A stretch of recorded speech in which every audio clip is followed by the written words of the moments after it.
A salaryman bowed deeply before his boss, silently accepting the reprimand for a mistake he had made. He didn't argue or defend himself, he simply lowered his head in obedience. Afterward, he returned to his cubicle and resumed working as if nothing had happened. In the middle of it all, exhaustion overtook him and he slumped back in his chair, muttering that he just wanted everything to end. When he opened his eyes again, he realized it was already time to go home. He left the office and walked mindlessly through the streets, lost in his thoughts. Along the way, he noticed a cute stray cat and was briefly captivated by its quiet elegance. But then he spotted a car speeding toward it. He clicked his tongue in frustration, realizing the cat hadn't noticed the danger. Without thinking, he rushed forward to save the small creature, throwing himself into harm's way. As the impact became inevitable, the truth settled in. He was about to die. He was only 30 years old. Knowing there was nothing he could do, he muttered a faint whatever. Imagine your last thought being In the end, he was single and would finally be free from work. His parents abandoned him, and they left him with debts. On top of that, he had been squeezed dry in a black company. Seeing it all now, he realized just how shitty his life was. As darkness slowly swallowed his vision, he expected everything to fade away.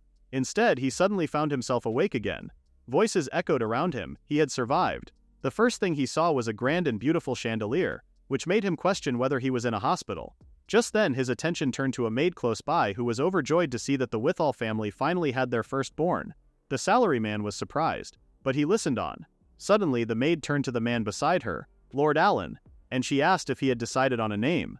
Knowing that his son was a boy, Lord Allen decided to name the child Enoa Withall. The salaryman protested that his name wasn't Enoa, but he found himself unable to speak. When he raised his hand, the truth dawned on him. He was reborn as a child of the Withall family. Man got nerfed to level 0. As the maid gushed over the sight of him raising his hand, Enoa was left puzzled about what was happening. Years passed, and Enoa was now 8 years old. He lay in his bed exhausted from boredom. It seemed that he had reincarnated as a noble in another world, which meant that he really died that one time. Living in that luxurious, splendid mansion with 3 meals and naps included was the best. However, it was frustrating not being able to go outside. This man can't even touch grass in another world.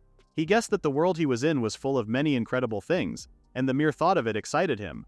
Just then he sprang from his bed, clenching his fist and vowing that he would definitely do it that day. Enoa quickly headed for the door, but upon opening it, he was greeted by Camila, his maid. His whole body shuddered as Camila asked him where he was going. He explained that he was just going to take a little walk, but Camila told him he couldn't. She then wondered why every time she took her eyes off him, he would try to sneak out of the mansion. To make him cheer up, Camila then told him that she would allow the stroll if it were under her supervision. Enoa turned away in frustration, mentally cursing his current predicament. And so Enoa ended up agreeing to Camila's terms. As they walked all over the estate, he saw that the guards were in the middle of training. The guards noticed his arrival and they asked if he needed something. Enoa asked if he could watch for a bit, and the guards quickly permitted him, saying that it would really boost their spirits.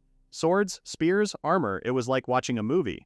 Suddenly Enoa noticed a sorcerer murmuring something to a wall. He pointed at him, urging Camila to take a look as well. He asked what the person was muttering, so Camila explained to him that it was called a chant, the preparation to cast magic.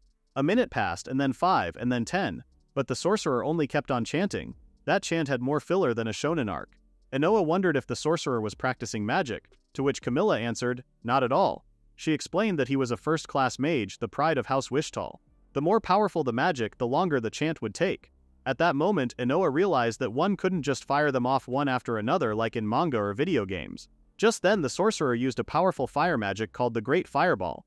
Enoa's eyes sparkled with awe as this was his first time witnessing such a thing. Just then, Camila told him that it was time to head back to the mansion, leaving him no choice but to comply. And so the soldiers and the sorcerers kept on with their tasks while Enoa looked at them with fascination. When he and Camila finally went back indoors, he asked if he shouldn't be learning things like swordsmanship or magic. However, Camila bluntly replied that it was unnecessary because it was still too early for him. Enoa understood, then he feigned having no interest in learning any of those. Just then, Camila told him to play in his room with blocks or the juggling ball. But Enoa said he was tired of both those things. After all, he was 30 on the inside. Camila suddenly stopped in her tracks, making Enoa nervous.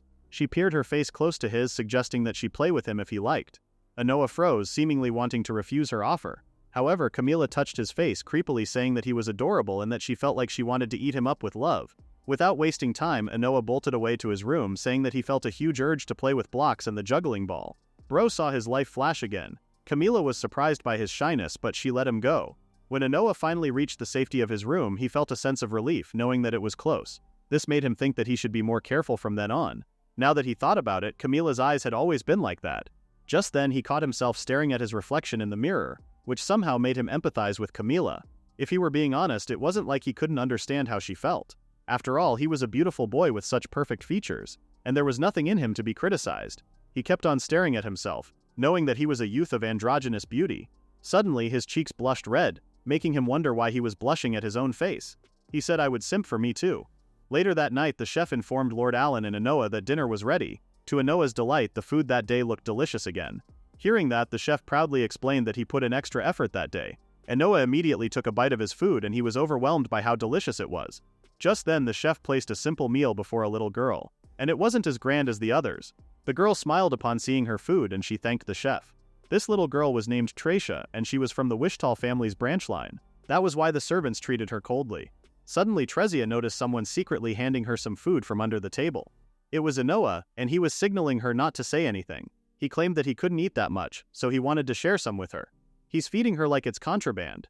Trezia was stunned by his kindness, so she simply looked away and thanked him. Inoa thought it was inevitable because of her circumstances, but Trezia never opened her heart to him. He hoped that someday they could get along. Just then, Lord Allen called Inoa and he immediately answered attentively. His old man told him that it was time for him to be taught about skills, and after dinner he was to report to his room. Inoa said he understood, but he couldn't help but wonder what his father meant by skills, and so Inoa went to his father's room right after dinner. He cautiously entered inside and his father told him to take a seat. At that moment, Inoa realized that he couldn't feel any fatherly love from Allen withal. Suddenly, Lord Allen put down his book, so Inoa nervously paid attention. The man asked if he knew what a person's worth depended on, but Inoa seemed too puzzled to answer. He frantically tried to come up with a response and he ended up saying that it was the heart. To him it seemed like a good answer.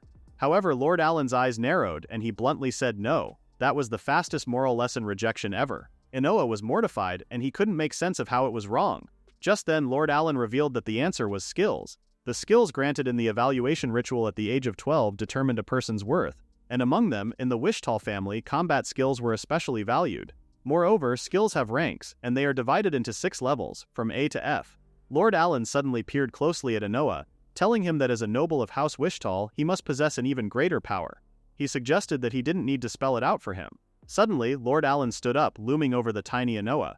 He placed his hand over Inoa's head, telling him that he expected him to live up to it. Inoa stuttered, but he managed to say yes to his father's expectations, and so Inoa turned 12. And at last, the day of the skill evaluation arrived. He found himself in a huge church, where he stood in front of a crowd. Everyone was silent, eager to discover the skills of the Wishtal family's first son. On that day, apparently, about 100 people connected to the Wishtal family came, and he couldn't shake off the feeling that their eyes were piercing him. Suddenly, Lord Allen approached, reassuring him that everything would be fine. Surely he would manifest a rank A combat skill. Inoa was worried upon hearing that, knowing that it didn't really suit his pacifist nature.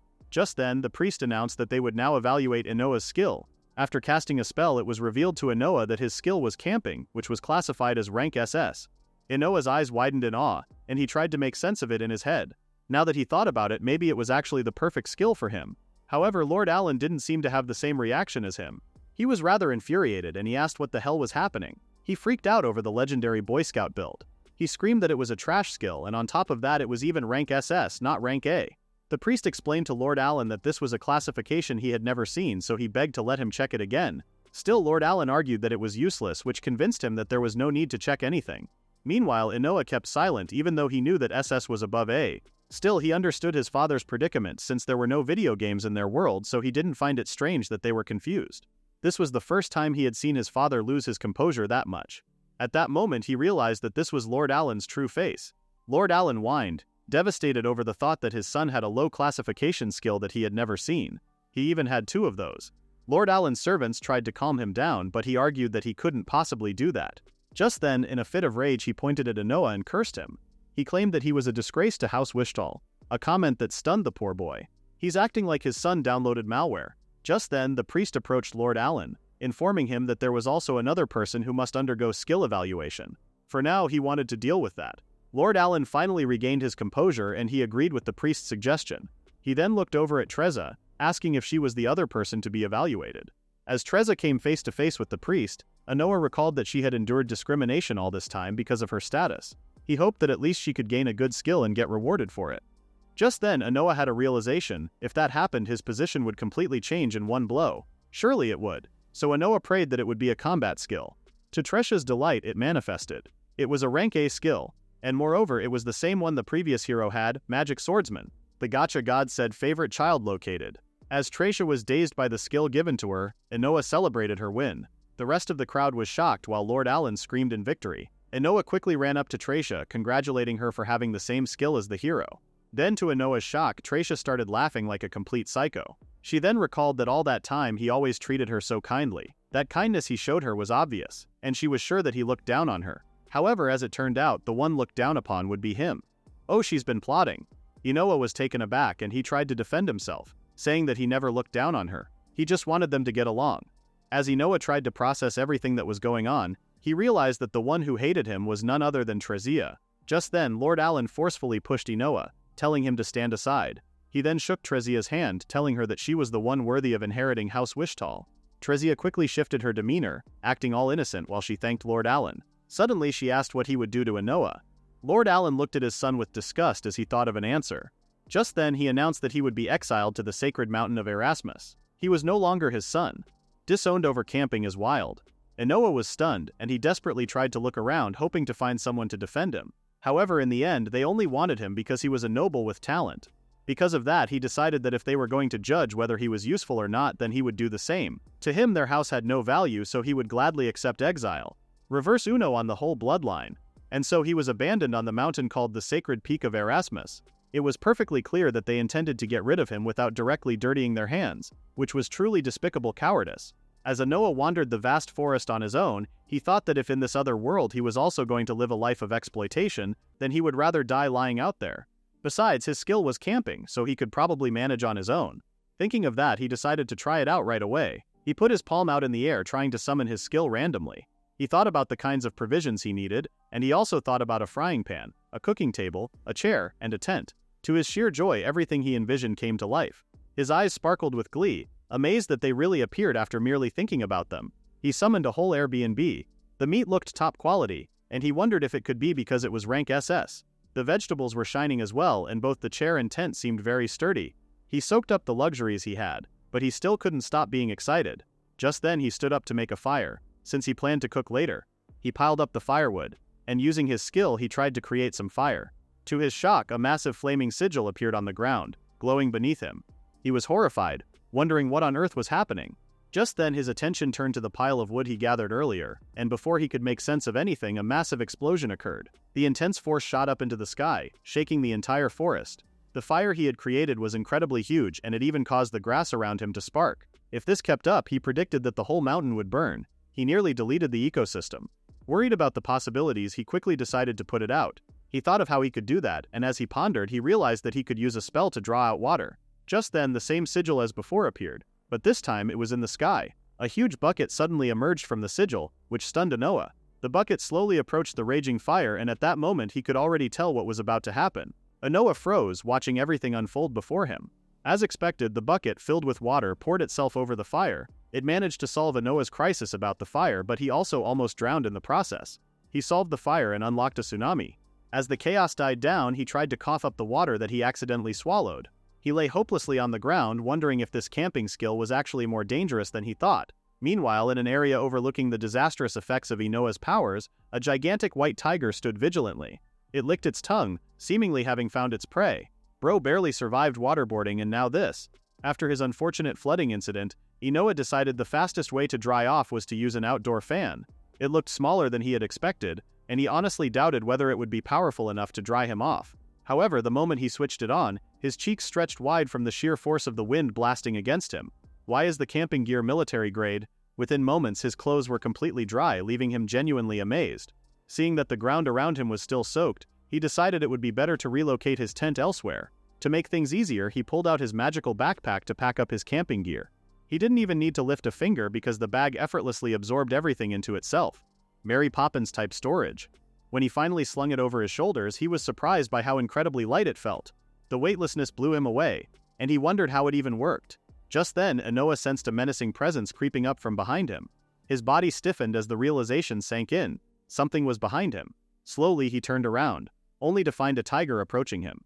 The creature was a magnificent pure white, its fur almost gleaming, and its regal beauty momentarily captivated him. For a split second, he found himself mesmerized by the sight. but he quickly snapped out of it, reminding himself that this was no time to be staring. Bro admiring the fur like he's not prey. Suddenly the tiger growled, and it slowly stepped forward. As the creature came closer by the second, and Noah freaked out, thinking that it was going to eat him. The tiger was getting closer, and he knew he had to do something. Still, Noah was glued to the ground, staring at the deadly predator in the eyes as it approached. At that moment, Noah accepted his untimely doom. He prepared for credits to roll. As he waited for the creature to pounce, he realized that nothing was happening at all. When he opened his eyes, the tiger suddenly spoke to him, telling him he was a good person. This horrified Noah, as the tiger could talk like an actual human. Just then, the tiger said that he could have attacked, but he didn't, which prompted her to ask Noah for his reasons in sparing her. Noah thought of a good response, and he wanted to say that it was because the tiger was one of his favorite felines. "Sir, this is a sacred beast, not your Discord kitten." However, he figured that didn't sound right, so he brushed the thought aside. Suddenly, he told the tiger that she was really beautiful and that he didn't mean to hurt her. The tiger seemed confused, so Noah kept on talking. He told the tiger that her fur was so fluffy, cute, and elegant. He also pointed out her eyes as well. Before Noah could speak anymore, the tiger frantically told him to calm down. She finally breathed a sigh of relief, and she called Noah out for his disrespect to a sacred beast. However, the tiger thought that it was good that the savior of the cat god's life was someone as affectionate as him. When Noah asked what she meant, the tiger clarified whether he was the one who helped the cat god in another world. Noah tried to make sense of what this cat god was, but then it finally made sense. It was the cat he saved from getting run over. Since Noah saved the cat god, the tiger wanted to return the favor. Despite the tiger's offer, Noah was hesitant about accepting it because he didn't expect any repayment at all. Just then, the tiger said that she was hungry. Although humans didn't seem very tasty, Noah was starting to look very delicious to her. Seeing the look on his face, the tiger revealed to him that she was just kidding. She wouldn't eat their benefactor. That punchline had teeth. Still, Noah thought it wouldn't be a funny joke coming from a tiger. Just then, he offered to prepare some food for her to eat if she wanted. The tiger was ecstatic that he could cook, and she politely asked him to do so. However, before Noah proceeded, he informed the tiger that he intended to move elsewhere because the location was soaked. The tiger seemed to understand and offered to give him a ride. Turning her back to him, she motioned for him to climb on, which completely stunned Noah. He went from exile to VIP safari. She reassured him that it was fine, but he still hesitated for a moment. With little choice left, he reluctantly mounted her back and gripped her fur. The instant his face brushed against it, he nearly melted. The pure white fur was so fluffy like woven silk, and it wrapped around him completely. On top of that, it was so warm and it calmed his heart. The tiger noticed that Noah was entranced by her fur, so she warned him that he must hold on tight. Noah barely processed the warning, so when she suddenly bolted forward, he panicked and clung to her as if his life depended on it. He grabbed that fur like it's life insurance. The tiger dashed through the forest at lightning speed, leaping effortlessly past trees and obstacles, leaving Noah completely bewildered by what was happening. Noah told the tiger that she didn't need to go that fast, but she replied that she was only running slowly. The tiger calmly assured him that they were nearly out of the forest, a statement that completely caught Noah off guard. Before he could even process it, they burst past the tree line. In what felt like no time at all, they reached the edge of the woods, and the breathtaking view before them left Noah in awe. He almost died, and now he's sightseeing. Upon arriving, the tiger informed Noah that she knew some delicious ingredients that could be found in the mountain. She volunteered to go collect them quickly and vanished in a flash. Noah felt a bit embarrassed, as he could have gotten the ingredients with his skill. Since he had nothing to do, he decided to plan the meals to cook. He thought about the typical camping food like curry or just cooking that meat from before as a steak. Just then he remembered the chef from his previous estate, and he recalled how delicious his food was. However, it was too bad because he was a despicable guy. Meanwhile, in the Wishtal family's home, Trazia trained with utmost dedication. One of the soldiers asked if she was already training, and another replied that it was a given because she was a magic swordsman. One of the soldiers wondered what Noah was doing in those mountains, which had a lot of scary monsters. With such a useless skill, they guessed he was already dead. The two soldiers were stunned into silence, knowing that it was very possible. They wrote his obituary mid-shift. Just then, one of the soldiers mentioned that last month, during an expedition, their soldier company was annihilated by a monster. If he remembered correctly, that one was also in the mountain. He tried to recall the monster's name, the monstrous bird, cockatrice. Back in the mountains, Noah was peacefully setting up his camping gear when the said cockatrice appeared from the skies. It dove directly at him, but it ended up crashing on the ground. When the dust finally settled, the cockatrice emerged with all its fury. As it wreaked havoc on everything around it, Noah kept himself hidden from its sight. It was a close call, and it almost ate him. He wondered what the monster was, which somehow looked like a vicious chicken that had come to eat him. It's basically KFC final boss. Just then, the cockatrice spotted him, and it immediately dashed forward. As the creature came running, Noah desperately thought of a way to hide himself with something. In a panic, he muttered, "cutting board," which caused the item to appear out of nowhere. The cockatrice slammed its head into it, and it screamed in pure agony. Inoa guessed it must have hurt, and he wondered just how hard the cutting board was. That cutting board is built like vibranium. Also, he couldn't shake the feeling that the monster looked familiar. His eyes suddenly sparkled with awe, thinking that it could be delicious. At that moment, he decided to eat the cockatrice. However, he had one problem: capturing it. Just then, the cockatrice clucked in anger, which caught Inoa by surprise. It then flared up its cheeks, and from it, a ball of fire blew out like a deadly projectile. Inoa quickly dodged the attack, and he couldn't believe what just happened. Before he knew it, the cockatrice started firing numerous fireballs, leaving him no choice but to run for his life. He frantically wondered what he should do. Even with a knife or a rope, he couldn't defeat it with a child's strength. Because of that, he realized that he had to attack from a distance with his skill. That was exactly what he intended to do, so he hid from the cockatrice until he could execute his plan. Just then, he emerged from the tall grass and triggered the stupid bird to try and eat him. He kept on calling the cockatrice an idiot and a clumsy fool, and as expected, it did exactly what he wanted it to do. The cockatrice ran toward him, fuming in anger. Meanwhile, Inoa merely put on some sunglasses, patiently waiting for the creature to approach. Just then, he summoned a lantern to appear, and using maximum light intensity, the creature was momentarily blinded. As it tried to regain its eyesight, Inoa ran farther. He then looked back, using his skill to summon a sandwich maker. When he closed his palm, the gigantic device obeyed his command, trapping the cockatrice inside it. Not the panini press of doom. As the cockatrice tried to process its untimely end, Inoa clasped his hands together, seemingly thanking the gods for his meal. After that, he summoned a portable bonfire and adjusted the fire intensity with his powers. Not long after, the cockatrice slowly cooked inside the sandwich maker. Since the devices Inoa summoned were large, he figured it would take some time to cook. Just then, the tiger arrived, apologizing for the delay. Inoa asked what she brought, but the tiger wanted him to open the tied-up package and see for himself. To Inoa's horror, the tiger brought him a ton of mixed mushrooms and herbs, and he immediately felt the urge to barf. He asked if they could really be eaten, and the tiger proudly confirmed it. She claimed that it was so delicious that she once fainted from eating it. This worried Inoa, and he asked if it would really be okay. Inoa sniffed one of the mushrooms to make sure, and he realized that it smelled a bit like seaweed and mountain herbs. Still, he couldn't deny his hesitation as he looked at the other items in the package. He convinced himself that this world was different, so it was normal to have one or two strange ingredients. And so he decided it would be best to trust what the white tiger said. He's trusting someone who eats raw mountain chaos. Suddenly, the tiger mentioned that she wanted to bring a delicious bird that lived on the mountain, but for some reason it wasn't in its nest. Inoa was intrigued, and he wondered if it was the one with the red crest.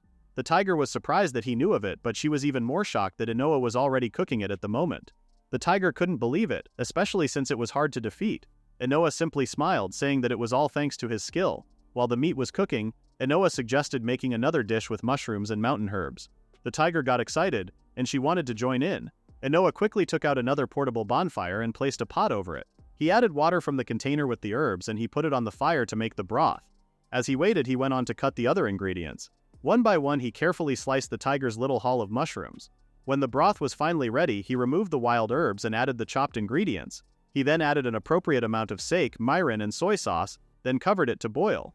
5 minutes later, the meat and pot were almost ready. When the tiger got a whiff of the amazing aroma, her mouth began to water, and she felt an unstoppable urge to eat right away. Inoa, on the other hand, warned the tiger about her drooling saliva. Not long after, the meal was finally ready, and it looked delicious. Inoa liked to call his creation the grilled cockatrice and the otherworldly mushroom and herb stew. Exile who? This is luxury dining. The meat didn't have any flavor, so he told the tiger that he would add salt and pepper before eating. Just then, he momentarily left his cooking, informing the tiger to wait a moment while he served it. The tiger did her best to fight her demons, and she thought that if she was served a feast like that, then she had to savor it with all her body and soul in that form. This confused Inoa, but before he could get answers, the tiger exploded out of nowhere. Moments later, the dust settled, and a woman emerged from it. She then proudly presented herself to Inoa, telling him that this was her humanoid beast mode. Now this is the legendary pull. The tiger stretched her human body, pleased with the fact that the wind on her skin felt better in that form. Inoa's eyes widened in shock, still unable to believe that the tiger just shifted into her human form like that. He exclaimed that she was now a woman, which seemed very weird since she once had a very masculine tone. The tiger explained that she spoke that way when she was in her tiger form because it sounded so much cooler. Just then, Inoa's attention shifted to the tiger's womanly features, so he immediately closed his eyes in embarrassment. Camping skill has no anti-riz resistance. He didn't know where to look, and it didn't help that the woman was wearing very revealing clothes. Just then the tiger approached him, asking him what his name was. Inoa introduced himself to her, and she complimented him for having such a good name. The tiger then introduced herself as Tia Fredberg, and she held out her hand to Inoa, saying that it was nice to meet him. Inoa quickly took her hand and they both got acquainted with each other. After their brief introduction, Inoa resumed his preparations for dinner. He served the food he had cooked, and together with Tia they sat down to savor the meal. They both thanked each other for the meal, and they wasted no time in digging in. Upon taking their first bite, their eyes widened in delight. The food was too delicious. It was just as Inoa thought. The cockatrice tasted exactly like chicken. It had a lot of flavors, and the more he chewed, the more it stood out. He then tasted the stew, and it was just as good. The mushrooms and mountain herbs, despite their appearance, had aroma and depth. It truly warmed him on the inside. Meanwhile, Tia also enjoyed the delicious meal. She claimed that the meat and mushrooms tasted 100 times better than usual, which convinced her that Inoa was a genius at cooking. However, Inoa felt a bit shy, so he downplayed his achievement. Just then he abruptly stopped eating as he felt a force flowing inside him. He stood up from his seat, asking Tia if she didn't feel full of energy. Tia confirmed that she did, which confirmed Inoa's speculations. She then flexed her muscles, saying that the food was so delicious that she felt full of energy. To her it seemed like Inoa hadn't realized that the food was too delicious. Inoa, on the other hand, noticed that he and Tia weren't on the same page, so he decided to use his skill to find answers. Using the Camping Actions Analyze feature, he discovered that the food they consumed contained godly effects. The grilled cockatrice increased his HP, attack, agility, and even gave him poison resistance. Meanwhile, the otherworldly mushroom and herb stew also increased his HP, gave him recovery, magic regeneration, poison resistance, and intelligence. It was just as he thought. The cause was the food. That stew had expansion pack effects. This made him wonder if this world increased abilities, but he didn't recall feeling anything like that before. He guessed that there could be a secret in the cooking utensils he got with the camping skill, like the knife for example. He quickly analyzed the knife with his skill, and true enough, his speculations were right. The item was specifically called the Divine Level Camping Knife, True Cut, and it maximized ingredient effects and negated toxins or harmful components. It also increased his stats by 5% and gave him a 2% chance of rare ingredient effects. It could even cut any ingredient effortlessly, and its edge never dulls. That blade got LinkedIn achievements. That all meant that he got stronger with the food he prepared with his camping skill utensils. Just then Tia called out to Inoa, asking him to give her another serving. However, it seemed that he was too stunned by his discovery to even notice her. Because of that, she approached him and asked what he was staring at the knife for. She was desperate to know why he was lost in thought, and she demanded that he pay attention because she was talking to him. Inoa quickly snapped back into reality and he apologized to her for being too occupied thinking about something. Feeling bummed out, Tia told him to leave it for later and give her another serving. She was seconds away from flipping the table, and so they both continued their meal, and in no time they ate everything up. Tia thanked Inoa for the food and she exclaimed that it was the best. Inoa, on the other hand, was glad that she liked it. Just then Tia asked him to tell her about his life as they rested after eating. Inoa seemed surprised, so Tia encouraged him to share what kind of life he had and how he helped save the cat god. She wanted to know that and many other things. She remarked that she wanted to hear anything. She wanted to know everything about Inoa. Inoa warned her that it would be boring as he didn't really have an interesting life. Still, Tia reassured him that it didn't matter because she was interested in him. Just then she sprang from her seat, suggesting that they sit down in the meadow and talk. She excitedly told him to hurry up, but Inoa was too puzzled to even react. Still, he ended up following Tia to the meadow, where he soon started talking about his life. By the time he finished sharing everything, it was already sundown, and they both witnessed its beauty. That turned into therapy real quick. Inoa concluded that the story of his life was more or less like what he stated. He then turned to face Tia, saying that it was boring. However, he was surprised when he found her sobbing. He worriedly asked why she was crying, so Tia explained that it was because he was abandoned by his parents twice. He was reborn hoping to be loved by his parents, yet he was exiled to the mountains. It was too cruel. However, Inoa reassured her that it was okay as he deemed himself unnecessary. Tia was surprised to hear him say that, and she frowned in frustration. She quickly reached out to Inoa, locking him into a tight embrace. She angrily told him not to say that because someone as kind and amazing as he couldn't be unnecessary. Meanwhile, Inoa stiffened in shock as he was currently being suffocated between her breasts. That's the warmest near-death experience ever. He always thought his fate was to be unnecessary, and he just accepted it. However, he was just pretending to be strong. This realization drove him into tears and he let himself melt in Tia's embrace. At that moment, he realized that love was so warm.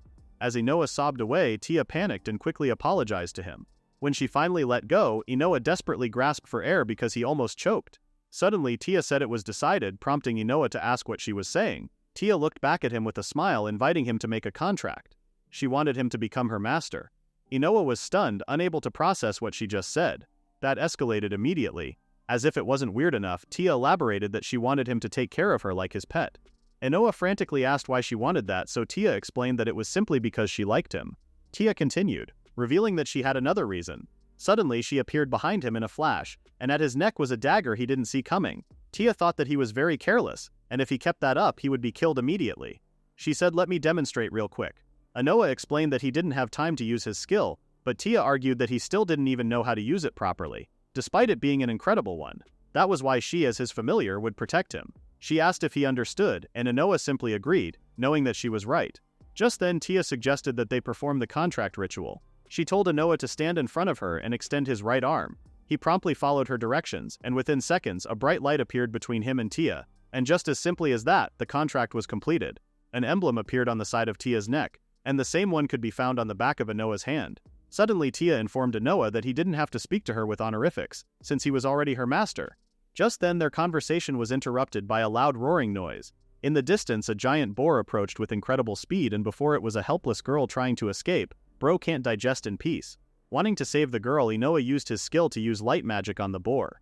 In an instant flames burst out of nowhere, burning the beast to a crisp. When he saw the boar's carcass lying on the ground, Inoa realized that he had found the hang of adjusting the fire's intensity. That was not a spell. That was a barbecue setting. Suddenly, Tia caught a whiff of the boar and she got hungry again. Meanwhile, the girl from earlier finally breathed a sigh of relief. Inoa and Tia approached her and they asked if she was okay. The girl didn't answer, but Inoa saw that she looked terribly exhausted. Suddenly, the girl muttered his name, so he asked how she knew him. This confirmed his identity to the girl, so she immediately bowed her head on the ground, thanking him for saving her. Inoa frantically asked what she was doing, and he told her to lift her head. Bro saved her and got instant worship patch. The girl followed his command, then she introduced herself as Romaria Cascade, a slave expelled from the Wishtar family. Inoa was surprised, as he couldn't recall having any slaves at home. Romaria thought it was only natural for him not to know because most of the orders meant receiving lashes from Lord Allen. Lord Allen's collecting villain points. Inoa quote.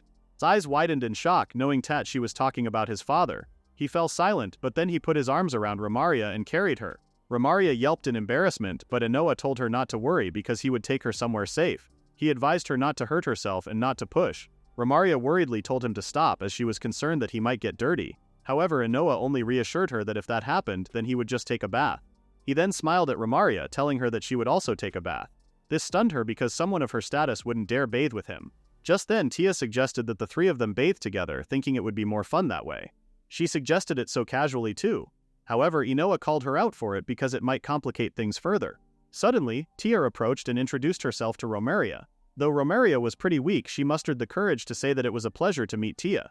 Suddenly, Inoa asked if there was somewhere nearby where Romaria could rest safely. Thankfully, Tia knew just the place. Not long after, she took them to a hidden cave, which was pretty spacious. Tia thought so too, and she shared that she usually used it to shelter from the rain. However, it was a bit too dark, so Inoa momentarily put Romaria down to summon a bunch of lanterns to appear. This brightened up the entire cave, much to Romaria's delight. The place is now Airbnb certified. Just then Inoa called Romaria and she immediately responded. Inoa guessed that she must be hungry, so he offered to prepare something. Romaria anxiously told him to stop and she insisted that she could eat insects and herbs around the area. That broke the wholesome vibe instantly. Wanting to ease her worries, Inoa revealed to her that he was also expelled from the Wishtar family. Romaria was stunned, and she couldn't believe it. Inoa, on the other hand, played it cool and encouraged her not to be so formal with him. Tia agreed with him, then without warning grabbed Romaria into her arms. She insisted that she stay on her lap despite Romaria's hesitation. Tia knew that Romaria had been through a rough time, but she reassured her that she would be fine now. Soon she would be able to eat something delicious as well. Seeing all this unfold, Inoa realized that Tia was treating Romaria like a domesticated cat. She adopted her instantly. Romaria, on the other hand, couldn't make sense of why they were doing all that for her. Meanwhile, Inoa thought about what to cook. If they wanted to regain strength, then the best option would be something nutritious and easy to digest, and so he went right into cooking that. First he boiled some water for the soup, then he took out the meat from the monster they defeated a moment ago. After that he sliced a bunch of vegetables and added them to the pot. Not long after it was finally done and it smelled very good. This lovely dish was called pork soup and it could help recover their HP by 500%, give them natural recovery by 50% for 5 minutes, and could even give them a 20% increase in defense for 30 minutes. Bro's cooking like a mobile game reward. Inoa immediately served the food to the girls, and he urged them to eat before it cooled down. Tia was excited upon seeing his cooking, and she praised him for it. Romaria, on the other hand, asked why they were all so kind to her. Both Inoa and Tia were stunned, and they asked what she was saying. Inoa then explained that if someone was in trouble, then it would only be normal to be kind to them. Tia asked if Romaria didn't know that, then she explained to her that although food tasted better if eaten alone, it tasted even better when shared with someone. When she ate with Inoa, she realized that again. However, Romaria was still confused, and she was unable to process that kindness was normal and that eating with someone made the food tastier. For a slave, it was an unknown world. No matter how much she cried or screamed, no one came to help her in the underground dungeon. They tortured her until Alan was satisfied. Her day-to-day life was eating miserable rations and then sleeping. She didn't feel alive, but she thought that was normal. Trauma rewired her expectations. Despite the awkwardness she felt, Romaria thanked Inoa for the food. Upon tasting his cooking, her eyes widened in shock. This was the first time that she had eaten something so delicious, and she felt like she had come back to life. Tia asked if it was that good, and she didn't waste time tasting it herself. Just then, Inoa said that he was glad if it made her cry with joy. Next time he would make it even better, so he advised Romaria to wait for it. Tears kept streaming down Romaria's face and she had nothing to say but thank him. That's not cooking, that's salvation. Using his camping skill, Inoa summoned a windscreen to make a partition for their bath. He explained to the girls that one side would be for them while the other was to be the men's side. Tia, however, didn't see the need to bathe separately, but Inoa insisted that they did. He knew that moral firewall was a must. Just then, Inoa summoned a magical barrel bath steam oasis, which amazed the girls. It had been so long since Romaria took a bath, so Tia urged her to get right into it together. Inoa got flustered as he had to remind them not to take their clothes off while he was there.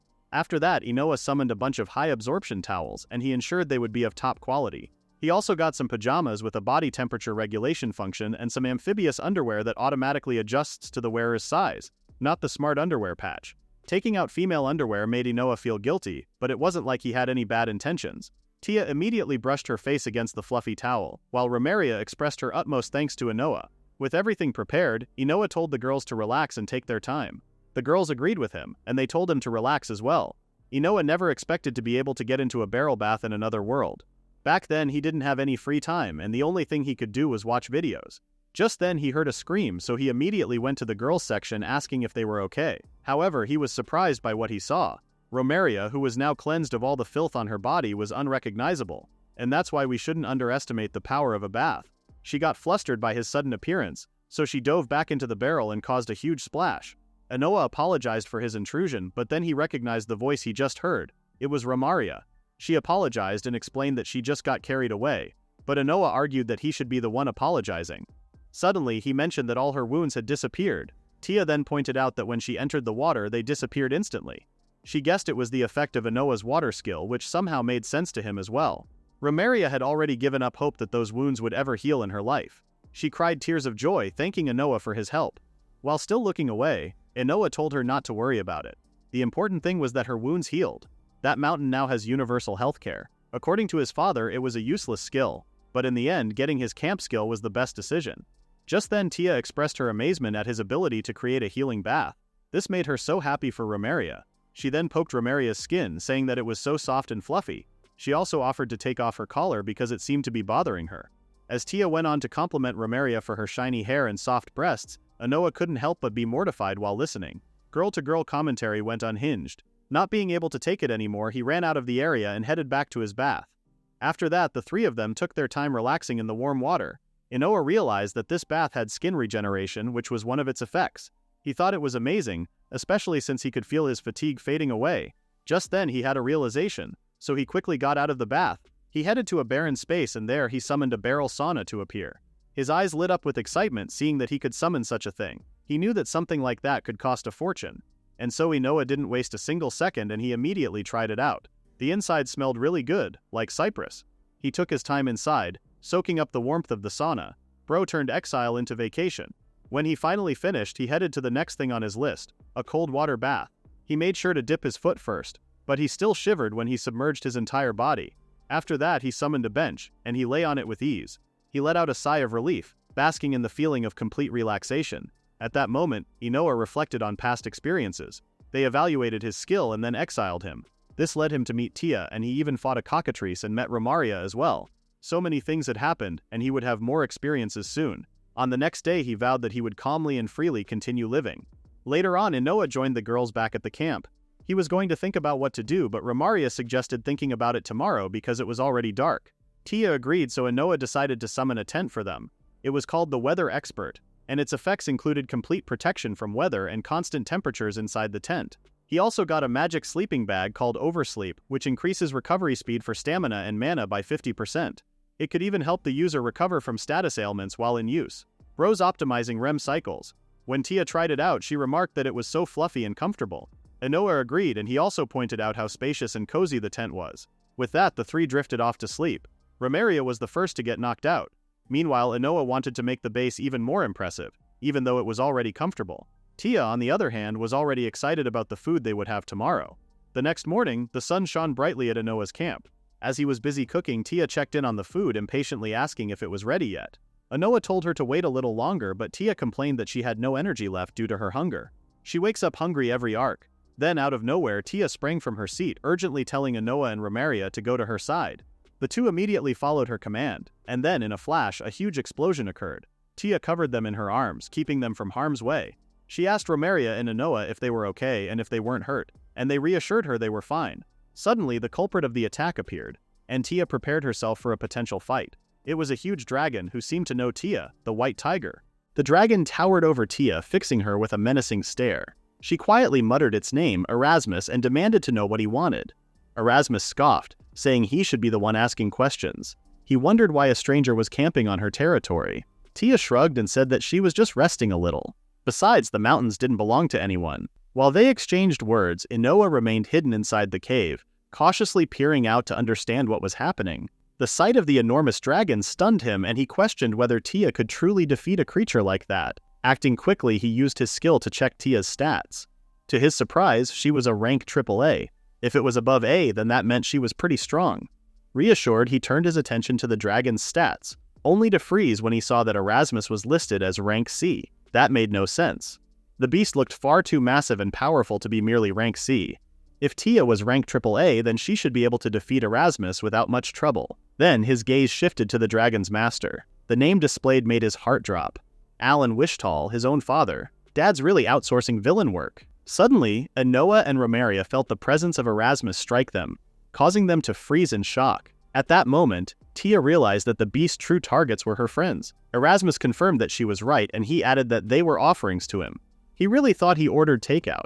Romeria panicked upon hearing that, and she wondered if she was about to be eaten. Tears streamed uncontrollably down her face, but Inoa grasped her hand firmly and urged her to calm down. He swore that he would never allow something like that to happen to her. Romeria could only stare at him, too overwhelmed to speak. Meanwhile, Tia asked Erasmus about the offering he mentioned, as she wasn't quite sure what he was talking about. Suddenly, she planted her palms firmly on the ground, preparing to attack. Erasmus would be a fool if he thought she would easily hand over the two. Erasmus, however, seemed entertained. He found it amusing that a tiny stray cat would dare challenge him. That disrespect is about to cost him. Just then, Tia bolted from the ground, propelling herself toward her gigantic foe. At the same time, Erasmus opened his mouth, releasing flames that hurled toward her. However, Tia narrowly avoided the attack and managed to land safely on the ground. Before she could plan her next attack, Erasmus slammed his tail, ready to crush Tia. Being as skilled as she was, she leapt into the air just in time to avoid the strike. Inoa watched everything unfold, and he was amazed that Tia was able to instantly dodge and leap out of the range of Erasmus's tail. The explosiveness and power of her legs were truly impressive. Meanwhile, Erasmus was infuriated that he missed. However, it didn't matter to him because he was sure that Tia wouldn't be able to dodge his attack in the air. Eager to win, he vowed that he would reduce Tia to ashes. Tia, on the other hand, seemingly used the air to propel herself and accelerate. She screamed as she bolted forward, which seemed to have caught Erasmus off guard. Feeling insulted, Erasmus announced that he was a dragon, so Tia shouldn't think that she could gain the upper hand in an aerial battle against him. Just then, he stomped his giant foot over Tia, desperate to prove his point. However, Tia only lifted his foot over her head, unwilling to be defeated. She casually bench-pressed a reptile. This infuriated Erasmus even further, and he vowed that he would crush her. Meanwhile, Inoa found the whole situation strange. Tia's rank was higher, and yet she was being overwhelmed. This made him wonder why she was struggling so much. Just then, he recalled that Tia mentioned being hungry, which hindered her from using her full strength. That realization stunned Inoa, as it all seemed like a big joke. However, that was the true reason behind her weakness, which seemed very typical of her. Not the final boss nerfed by hunger. True enough, Tia complained that she would have taken down Erasmus in one blow if only she had breakfast. Erasmus was offended by her comment, and he asked if she dared to make fun of him. Just then, he said that the game was over, but Tia only scoffed at what he said. He couldn't even beat her while she was hungry. Just then, Erasmus asked her if she was blind. Until that moment, he had only been using one paw. He held back for drama. Suddenly, Erasmus used both his hands to crush Tia into the ground. Romeria screamed in horror, while Inoa remarked that the situation was bad. Erasmus got fired up, and he hoped for Tia to finally die. In his desperation, the ground beneath him cracked under his immense power. Wanting to see the effects of his attack, he flew over the area to assess everything. To his surprise, he had created significant damage to the area below, which made him wonder if he had used too much strength. Assuming that he finally won over Tia, Erasmus erupted into a villainous laugh. However, his celebration ended sooner than he expected. Tia let out a smirk, apologizing to Erasmus for making him think for a moment that he had won. Erasmus acted as if he had seen a ghost, and he couldn't even process how she was still alive. He forgot that main characters don't die here. Tia, who was tightly holding Inoa in her arms, explained that it was thanks to the power of the bond between them. Inoa, on the other hand, begged her to let him go. Erasmus was puzzled about the power of the bond that Tia had mentioned, but he already had a guess. She made a contract of submission with an ordinary human. Tia proudly replied that being raised by a human was the best, especially since food would appear by itself. Tia really signed up for auto-delivery meals. Inoa was shocked by her choice of words, and he warned her to stop saying raised.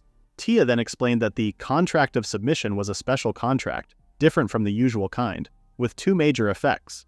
The servant cannot attack their master, and the master, by calling the servant's name, can summon them even if they are far away.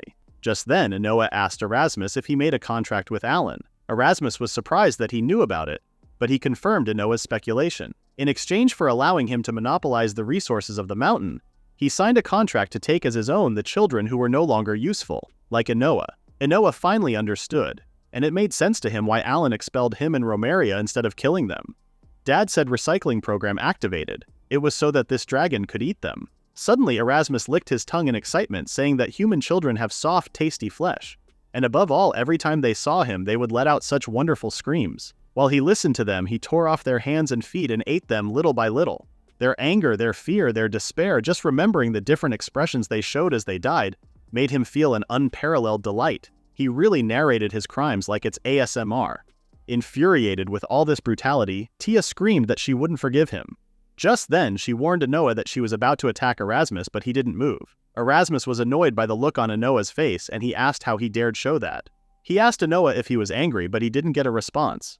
Just then, he announced that his appetite was gone, and he was reassured by the thought that offerings would come again soon. As for Inoa, he would burn him along with that whole area. Tia was shocked, and she asked if they should run. However, Inoa said no. He had an idea. Just then, he called Romeria to come to him, and she immediately ran over. Meanwhile, Erasmus told them that if they gathered together, the only thing that would happen was that they would burn to death. Suddenly, he opened his mouth to release a massive fireball. He called this the Infernal Flame Attack, and it disintegrated everything in its path. By the time the chaos died down, there was a huge crater on the ground reflecting the raw power of the mighty beast. He let out an exasperated cough, wondering if he finally defeated them this time. Just then, he laughed, thinking that this was what would happen to those who dared to challenge him. However, to his shock, something emerged from the smoke. It was Inoa. He wore a coat over him, and he was unscathed from the attack Erasmus had fired. Bro survived a nuke with outerwear. Suddenly, Inoa removed the coat, and he told Tia that they had to take down the dragon no matter what. Meanwhile, Erasmus was enraged that they were still alive. Romeria told Inoa that he was amazing for being completely able to block that attack. However, Inoa played it cool, as his own abilities surprised him as well. Erasmus, on the other hand, wondered who the hell the boy was. Moreover, he wondered what skill he had. Just then, Inoa called Tia, who was busy chewing on a massive pork rib. She has her priorities set.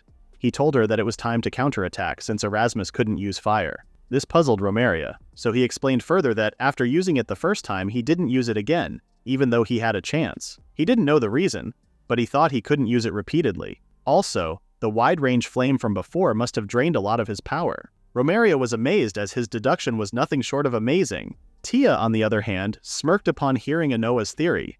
She then popped her knuckles, asking Erasmus if he thought he could defeat the sacred beast now that she had recovered. She smiled sarcastically while Erasmus sneered at her. Knowing he was at the losing end, Erasmus abruptly flapped his wings, deciding to escape while he still could. He suddenly remembered an appointment. As he elevated into the air, he vowed that he would never forget the encounter. Tia was enraged that he was escaping, but all she could do was curse about it. Not long after, Erasmus was nothing but a small dot in the sky. He was already far away and Tia couldn't catch him even if she jumped. Inoa wondered if there was nothing they could do, and he hoped there was a way to stop him. Meanwhile, Erasmus proudly said that they were just simple ants crawling on the ground. He then told himself that he would make sure to remember that moment. He's talking trash from 10,000 feet. Then, just as he was about to escape, a rogue arrow shot through his right wing. Erasmus gasped in pain as he stared at the gaping hole in his body. Inoa, on the other hand, couldn't believe what he just saw. Suddenly, Tia reported that there was someone up the nearby tree, and it seemed to be in the direction from which the arrow came. Inoa immediately took a look, and he was shocked to know that the archer was an elven girl. A single tear rolled down her cheek, and she vowed to take her revenge against Erasmus for burning her village. Get it, knockoff Legolas? Inoa was curious about the girl's identity, and he wondered if she was helping them. Just then, the girl fired 3 consecutive shots, aiming them at Erasmus's wing. Being a skilled archer, she managed to hit her target, making the dragon scream in agony, not her turning him into a pincushion. Inoa was relieved that they managed to stop Erasmus, but they needed to come up with a plan before the girl ran out of arrows. Just then, Romeria called out to him, suggesting that she act as bait. Maybe then Erasmus would take the hook. However, Inoa was against the idea, thinking that it would be way too dangerous. Suddenly, he thought of something as he reflected on the words hook and bait. Just then, he summoned those items using his skill. Out came the legendary fishing rod Grounder, which features a reel with an auto-winding function, a line capable of handling several thousand tons, and a hook that the prey could never escape from. It was designed to cast precisely to the exact spot that he wanted. With that, Inoa planned to catch a dragon. This turned into Animal Crossing real quick, and so he swung the fishing rod in the air and hurled the hook forward, hoping that it would tug tightly at the mighty beast. Thankfully, he succeeded in his initial plan, and it actually caught Erasmus's attention. Inoa thought it was good, especially since the dragon took the bait. Meanwhile, Erasmus tried to take the hook off, but it wouldn't let go. Inoa desperately tried to pull on the rod despite its immense weight. Then he called on Tia to use the fishing line as a path. Tia's eyes lit up as she had just realized what the entire thing was for.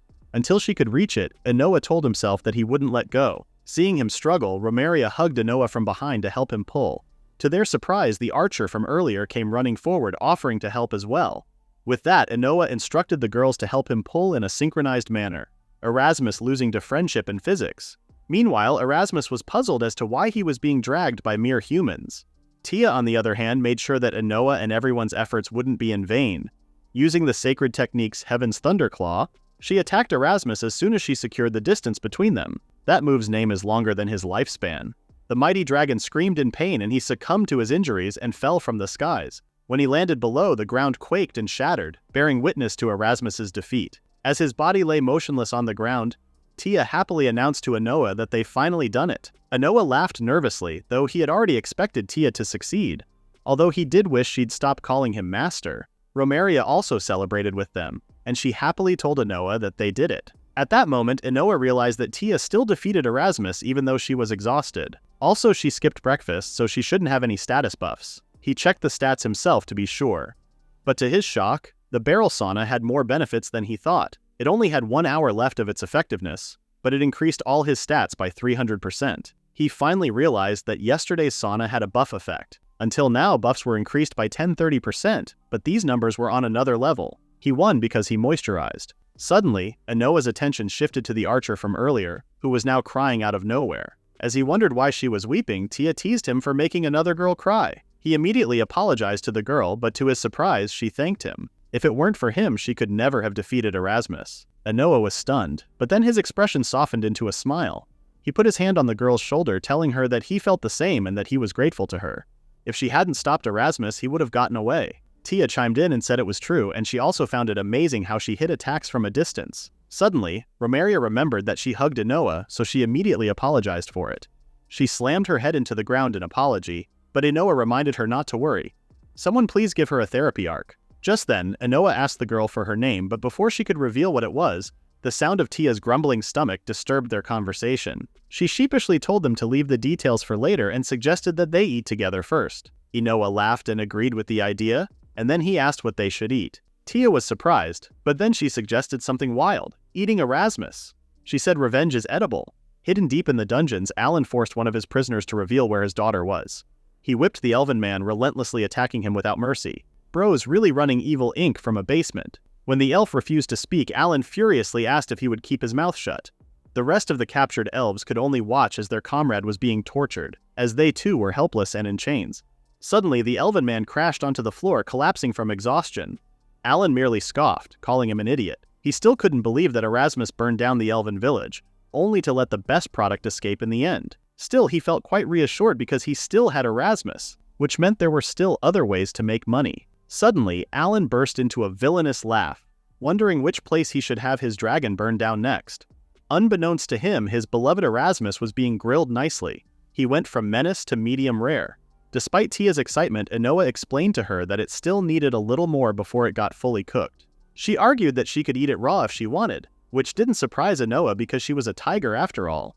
And so, he patiently cooked the skewers as the girls drooled over their scrumptious scent. As he worked on the food, he asked the elven girl for her name, which she revealed to be Fairy. Suddenly, Romaria took Fairy's hand, telling her that it was nice to meet her. Fairy was surprised, but she returned the favor. She was shaking when Romaria touched her, so she quickly apologized for it and explained that it was the first time she had left the village. Just then, Tia asked if she was from the elven tribe, specifically the eastern elven village Kairis. Fairy confirmed that she was right, but then she revealed that her village had been burned down by Erasmus. 3 days ago, in the elven village of Kairis, Fairy, the princess, was informed that they were under attack. The royal guard advised her to escape immediately through the back gate. Fairy was shocked by the news, but she was adamant about leaving because she wanted to fight alongside her people.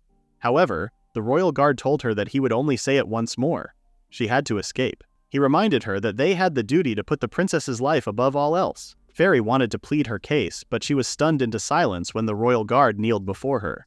He promised that they would drive out the intruder quickly and then follow her, and he told her to wait at the forest lake. Having no other choice, Fairy simply muttered the royal guard's name, Fred. After that, she immediately ran for her life, vowing that she would wait for him. As she neared the forest lake, she wondered who would be attacking them. Just then, she was forced to a halt when she heard disturbing noises nearby. Her eyes widened in pure horror. The village she once grew up in was now engulfed in fire, and it was all caused by a giant dragon.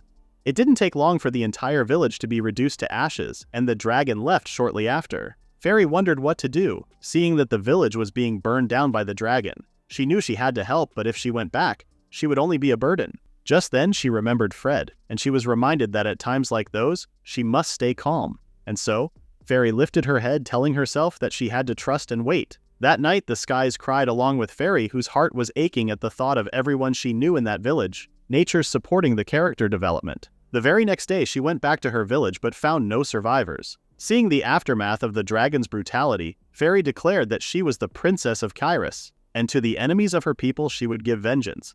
That brought Fairy to where she was that day. While she was chasing the dragon, she found Inoa and the others fighting against it. At that moment, Inoa realized that even if Tia struggled with him, the elves attacked by Erasmus must already be dead. Suddenly, Tia asked Fairy if it was possible that her companions were still alive. This surprised Fairy, so Tia explained further that elves were beautiful in appearance, which made them valuable. Inoa also realized that if Erasmus's actions were under Alan's orders, then it was very possible that he captured the elves and kept them as merchandise. Alan's running medieval black market eBay. Now that Romaria thought about it, when they were taking her to the mountain, she saw some beautiful people with pointy ears. They must still be alive. Inoa suggested that they rescue the elves and help Fairy, to which Tia agreed. She was eager to cooperate since she also wanted to give Alan what he deserved. Suddenly, Fairy thanked them and she cried as she expressed her gratitude. It was decided, but for now they recovered their strength with some food. The skewers from the dark dragon were finally cooked and they looked scrumptious. Tia's eyes sparkled as she held the skewers and she thanked everyone for the food before digging in. As soon as she took a bite, the flavors burst inside her mouth.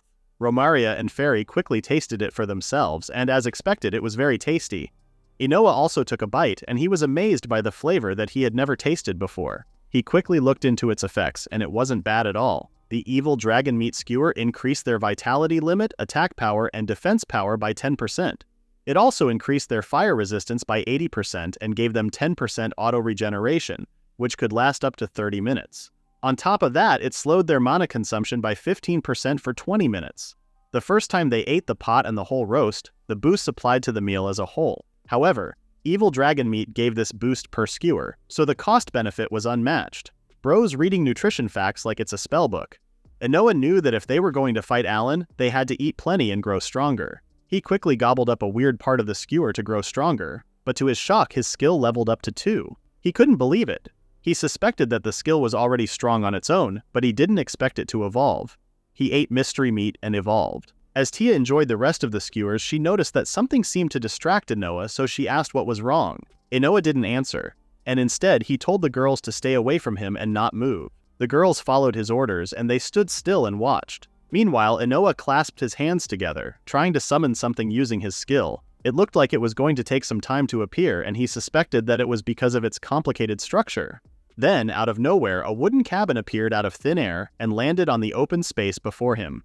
That's not a skill. That's a housing market cheat code. As could be expected, the girls were stunned. Tia was shocked that he built a house, while Romeria simply said that he was amazing. Meanwhile, Fairy thought that with his power she could rebuild Kyrus right away. She saw one cabin and said urban development arc. However, Inoa was just as surprised as they were because he didn't know this was the potential of level 2. He quickly shrugged it off and suggested that they go inside to see it. As soon as they entered the cabin, they were instantly filled with awe.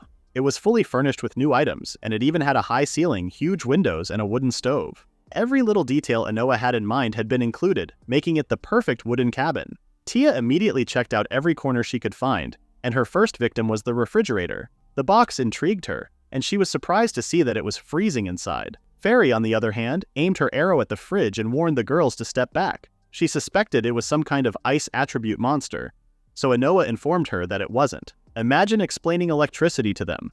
Inoa continued to explore the cabin and he found that it was complete with an induction stove, a refrigerator, and a microwave oven. All the appliances were top-notch, high-end models. The thought surprised him and he wondered how they could even get electricity to work. Meanwhile, Tia found an interesting room and she wondered what it was supposed to be. It turned out that she was referring to the bathroom, which was sparkling in all its glory. Tia thought it was amazing and huge and she wanted to get in already.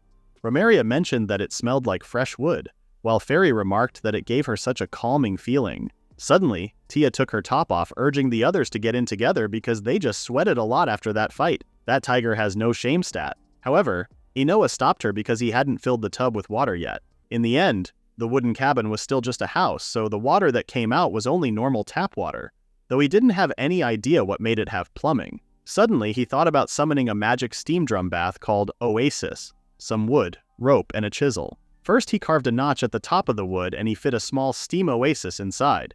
He fastened it with a rope and soon enough the flowing hot spring bath was complete. When Inoa finally saw it function, he realized that it kind of gave an industrial wastewater vibe, but still, it was amazing. It didn't look that nice though. Because of that, he took another piece of wood and carved it with the chisel. He created a tiger's head out of it, which surprised Tia because it looked like her. When he placed it on top of the drum, Tia quickly pointed out that it looked like it was puking transparent gel. Inoa wasn't amused, so he told her not to say puking. She violated that sculpture instantly. He wondered if it didn't look good, but Romeria and Fairy reassured him that it did and that the tiger's face was cute. Based on the look on Tia's face, it seemed like she was happy. Just then, Tia took off her clothes, urging the others to get in. Inoa freaked out and he reminded her to undress after he left. When he finally went away, the girls took their time to relax in the bath. Not long after, they approached Inoa and apologized for the delay. They were clad in new clothes and they seemed refreshed. Then out of nowhere, Romeria slammed her head on the ground, apologizing for getting in before him. However, Inoa told her it was fine and that she should just be careful with her head. Meanwhile, Fairy mentioned that the bath felt amazing. Even her damaged hair became soft and silky. Hearing that, Inoa replied that he was glad for her. Just then, he brought up how the girls made lots of noises, so he asked if they got hurt. Tia immediately said that it was nothing, but sadly for her, Romeria revealed that Tia suddenly took the form of a tiger. Since it was the first time she and Fairy had seen it, they were shocked. Fairy also added that Tia started imitating the wooden figure and splashing them with hot water. Not her role-playing mid-bath. Hearing all that, Inoa told Tia that it was dangerous to joke around in the bath. Tia apologized for what she had done, but even so, she thought it was fun seeing so many different expressions from the two girls. She even told Inoa that he should have joined. Inoa, on the other hand, argued that he wouldn't even dare. Now that Tia thought about it, she wondered what those hot rooms and cold water tubs were. Inoa realized that they didn't know what a sauna was, so he explained to them that it was for one of his hobbies. Romeria froze when he said that, thinking that it was like fire and water torture. Suddenly, she screamed her speculation. Inoa's hobby was some kind of self-torture. Medieval minds cannot process wellness culture. Inoa frantically said that it was a misunderstanding, but Tia was already convinced that he enjoyed suffering. She thought it was weird, but Inoa tried to explain that he didn't enjoy it at all. Suddenly, Fairy told him that if that was what he wanted, then he could have asked her for help. The way that sounded is crazy. Later that day, Inoa sought refuge in the sauna. As he soaked up the warmth, he recalled how the others ended up seeing him as some kind of weirdo. This made him think that next time, he would make all three of them experience how good a sauna was, which was also essential in clearing up the misunderstanding. After warming up in the sauna, Inoa put on a fresh set of clothes and dried himself off. Then, as he basked in how good the feeling was, he noticed that Fairy and Romaria weren't in the cabin. Tia, who had been waiting in the living room, explained to him that they had fallen asleep from exhaustion, so she carried them to bed. Inoa understood and he thanked her for it. Just then, Tia fell silent. Then she mentioned what Fairy had said earlier. Something came back to her, so Inoa asked what it was. Suddenly, Tia revealed that her mother was sealed away by the Demon King. That plot twist came out of nowhere. Unable to believe what he had just heard, Inoa asked Tia if her mother had truly been sealed away by the Demon King. Tia didn't answer immediately. Instead, her mind retreated into the shadows of the past. Inoa recalled that Camila had once told him about the Demon King, the king of monsters who was born only once every 100 years. Curious, Inoa asked why her mother had been sealed away. Tia explained that it was because she had been protecting humans, and she supposed that, to the Demon King, her mother was just a nuisance. Tia's mom really caught a 100-year ban for griefing the server. Inoa asked if she wasn't thinking about rescuing her or if she knew where she was sealed. Tia answered that she knew where, and she had even thought about saving her. However, she believed it was impossible. Seeing the confusion on Inoa's face, Tia revealed that the place where her mother was sealed was the Abyss Dungeon. Inoa seemed unfamiliar with the location, so Tia explained that it was the most difficult dungeon of all. No one had managed to conquer it yet. Hearing that surprised Inoa, as it finally confirmed that there truly were dungeons in that world. Inoa started shaking, unable to contain the excitement he felt. Is he excited, or did the dragon bone broth finally hit his nervous system? Since his reincarnation, Inoa had only been to the mansion and the mountain, so he longed for something that truly felt otherworldly. Suddenly, Tia shared that in the Abyss Dungeon the monsters were incredibly strong and there were powerful traps everywhere. But the most terrifying thing was the environment. There were violent thunderstorms, vast seas of poison, areas where even standing on solid ground made it impossible to breathe, and zones where gravity became so intense that movement was nearly impossible. These extreme conditions constantly assaulted anyone who dared to enter. Even if someone managed to defeat the monsters and avoid the traps, the environment alone would eventually overwhelm them. In the end, everyone who entered died there. Inoa shivered just thinking about it. That was precisely why Tia couldn't rescue her mother. She needed a power that could survive in such an extreme environment. Hearing that, Inoa realized something. He looked at his palm, wondering if his skill was perfect for the conditions Tia had mentioned. Suddenly, he yelled Tia's name, shocking her. He told her that they were going to rescue her mother, which caught her by surprise. She asked if he hadn't heard what she just said, that it was impossible. Inoa cut her off, admitting he knew it was impossible.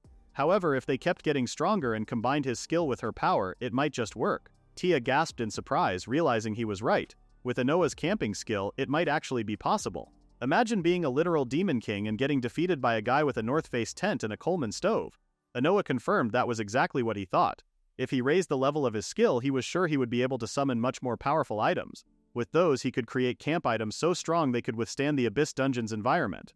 Meanwhile, Tia thought that if she went with Inoa, she could surely save her mom. She stood on top of the sofa, announcing that they would eat a lot, get stronger, and then rescue her mother. She then turned away from Inoa, trying to hide that she was crying. She thanked him, and Inoa simply smiled and acknowledged it. Tia quickly wiped her tears and asked Inoa to cook her something before they went to sleep. Then, to her shock, Inoa collapsed into her breasts. She was confused for a moment until she realized he was already asleep. Tia smiled, whispering goodnight to him. I've seen this anime 40 times and I'm watching it again right now. The next morning, Inoa slowly fluttered his eyes open, realizing he had fallen asleep without noticing. He wondered if Tia had carried him to his bed, as he could feel her warm hand. Just then he turned to his side and what he found horrified him. His hand was buried deep between Tia's massive breasts. He fluttered his eyes open and immediately wished he'd stayed blind. To make matters worse, Romaria and Fairy were sleeping soundly next to him. He froze as he realized they were all sleeping in the same bed. Mortified, Inoa let out a deafening scream that shook the entire cabin. At that moment he realized he couldn't let his guard down even for a second and decided to avoid falling asleep like that again. Suddenly, Romaria called to him, asking him to take a look at the vegetables she had prepared. Inoa thanked her and complimented her great work. Romaria suddenly slammed her head on the ground, saying it was an honor for her. A compliment? Time to test the structural integrity of my skull. Inoa felt a bit embarrassed, so he told her to leave the rest to him while she sat and relaxed. After that, Inoa prepared a pot for the meal. First, he prepared a broth with the bones of the evil dragon. Meanwhile, he sautéed the finely chopped vegetables in butter. Once they turned slightly golden, he took them out and seared the dragon meat until browned. He added the sautéed vegetables and the broth, letting it simmer until the meat turned tender. Finally, he added milk and cream and brought it to a light boil. He seasoned it with salt and pepper, then finished it off by sprinkling some herbs that grew on the mountain. Not long after, he was finally done. There was also baguette and fruit gathered from the mountain. Inoa called this dish Erasmus's chowder, which increases vitality limits by 50 points. It also increases attack and defense by 50 points and offers fire resistance of 90% for 4 hours. On top of that, it provided Earth HP auto-generation of 40% for 30 minutes. Forget protein shakes, I need that dragon bone broth to finish my 9 to 5. Afterward, the group sat down to enjoy the meal. As soon as Inoa took a bite, he immediately felt relaxed by the delicious taste. Romaria remarked that it was perfect for breakfast, while Fairy said it warmed her up. Taya, on the other hand, had already finished her portion and was asking for more. After the meal, Inoa suggested they devise a plan to rescue the elves from Alan. Taya raised her hand, claiming she had a plan. They would sneak into Alan's mansion, capture him, punish him, and then rescue the elves. Taya's brain cells are fighting for third place. Fairy was unamused, but Romaria seemed amazed by her boldness. Inoa simply laughed nervously, knowing it wouldn't work. Attacking head-on was risky, so he suggested prioritizing the rescue of the elves. To start, slavery shouldn't even exist in the kingdom of Valis. With just one person like Romaria, perhaps it could be concealed, but if they brought many elves with them during the 8 Nations inspection, it would raise suspicions. Inoa turned to Romaria, asking her if she had been outside the kingdom of Valis before she reached the mountain. She believed so and thought she had been transported from beneath the mansion. Inoa asked if she knew exactly where, but she was sorry to say she didn't. She had been too shaken up at the time. Romaria froze as she recalled the traumatic event, so Inoa immediately apologized for making her remember something so painful. Inoa, where did you come from? Romaria, the depths of despair, take a left at the trauma center. Inoa then announced that the best course of action was to go to the kingdom of Valis and gather information. Hearing that they were going to the city, Tia quickly got excited.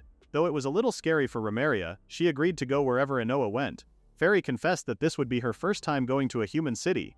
Because of that, Inoa suggested she hide her ears. Suddenly, he proposed that they all change clothes. Because looking fire is more important than the actual mission. The girls immediately got dressed, and soon after they revealed their brand new outfits to Inoa. Inoa complimented the girls, telling them they looked incredibly adorable in their new clothes. At the back of his mind, he felt relieved that he could now generate normal clothes since his skill level had gone up. Truly, it was an all-purpose skill. Just then, Tia started stretching her muscles. Inoa asked how the clothes felt, and she replied that they were comfy and allowed her to move easily. However, she mentioned she would have liked something with less fabric. After all, she didn't like wearing clothes.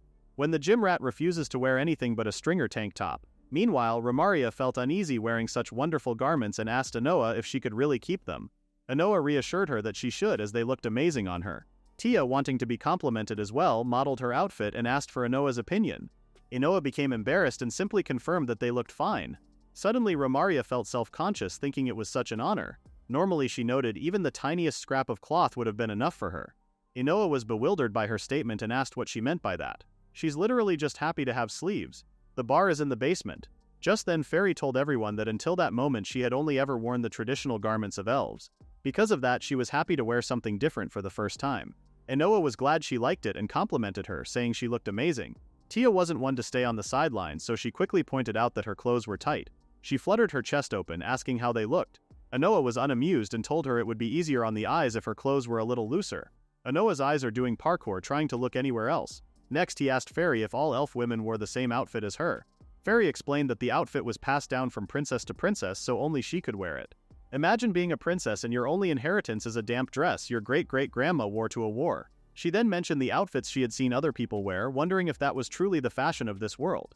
Realizing he hadn't been paying enough attention to her, Tia screamed at Inoa, demanding to know how her clothes looked. Inoa accidentally gazed at her breasts, which appeared very prominent in her new outfit. Distressed by the situation, Inoa yelled that they were fine before running away in a hurry. Tia asked him to wait, but he reasoned that he had to go to the bathroom. He ran so fast he probably broke the Inoa Tech's wind resistance barrier. Tia was saddened by the interaction and fell quiet. After that, Inoa went to change his own clothes. With everything settled, he suggested they take off. Tia pointed out that he had changed too and teased that he looked fine. Inoa explained that it was better for him to change so the Wishtal family members wouldn't recognize him. Tia gave him a menacing look that haunted him, making him worriedly ask why she was making that face. That's not a look, that's a pre-ordered funeral service. Frey thought Inoa's clothes looked a bit childish, but Inoa argued it was only natural since he actually was a kid, at least in appearance. Romaria, on the other hand, suggested they shouldn't underestimate Inoa's clothing despite its simple look. Inoa shared that his shirt and trousers were made of a special material called Inortex. It was super light with high durability and elasticity, regulated body temperature, and featured wind resistance, water resistance, breathability, and heat resistance. It adapted to different climates and situations. On top of that, the design was minimalist yet functional. Actually, everyone's clothes were made of Enortex, and he wanted them all to experience how amazing it was. Enortex, more like Enor Flex on these medieval peasants. As Enor continued to ramble about the clothing, Romaria mentioned how meticulous he was, while Tia thought he could be a bit much sometimes. The group finally started their journey. As they ventured into the forest, Enor asked the girls if they were tired. Romaria said no, crediting the incredible shoes she was wearing. Fairy agreed, pointing out the shoes' fluffy cotton-like feeling that made them comfortable to walk in. Inoa was glad to hear it, though he had expected as much from shoes with a fatigue reduction effect. When Inoa turned to Tia, he was shocked to see her looking frustrated. He asked what was wrong, but she refused to admit anything. Then, to his surprise, Tia lunged into the air and landed on his back as if she wanted a piggyback ride. She's a giant tiger princess and she's out here acting like a tactical backpack. She complained that she was tired and wanted him to carry her. Inoa was a bit annoyed and asked what was wrong with her, but he quickly noticed she felt surprisingly light. He suspected the food had boosted his physical abilities. If this continued, he might eventually be strong enough to carry everyone while moving. Inoa then realized that if Tia turned into a tiger and carried them all, they would move much faster. Man really looked at his friend and saw a 5-star Uber rating. Romaria was stunned by the idea because she wanted a ride from a tiger. Fairy admitted it was a good idea, but worried it would be too much for Tia. Tia groaned in frustration, saying she wanted to walk like everyone else, but Inoa pointed out that she wasn't even walking at the moment. As the journey continued, Inoa mentioned she had been acting strange. Finally, her cheeks flushed red and she confessed that she was also a girl. She really had to drop a biological fact just to get a compliment.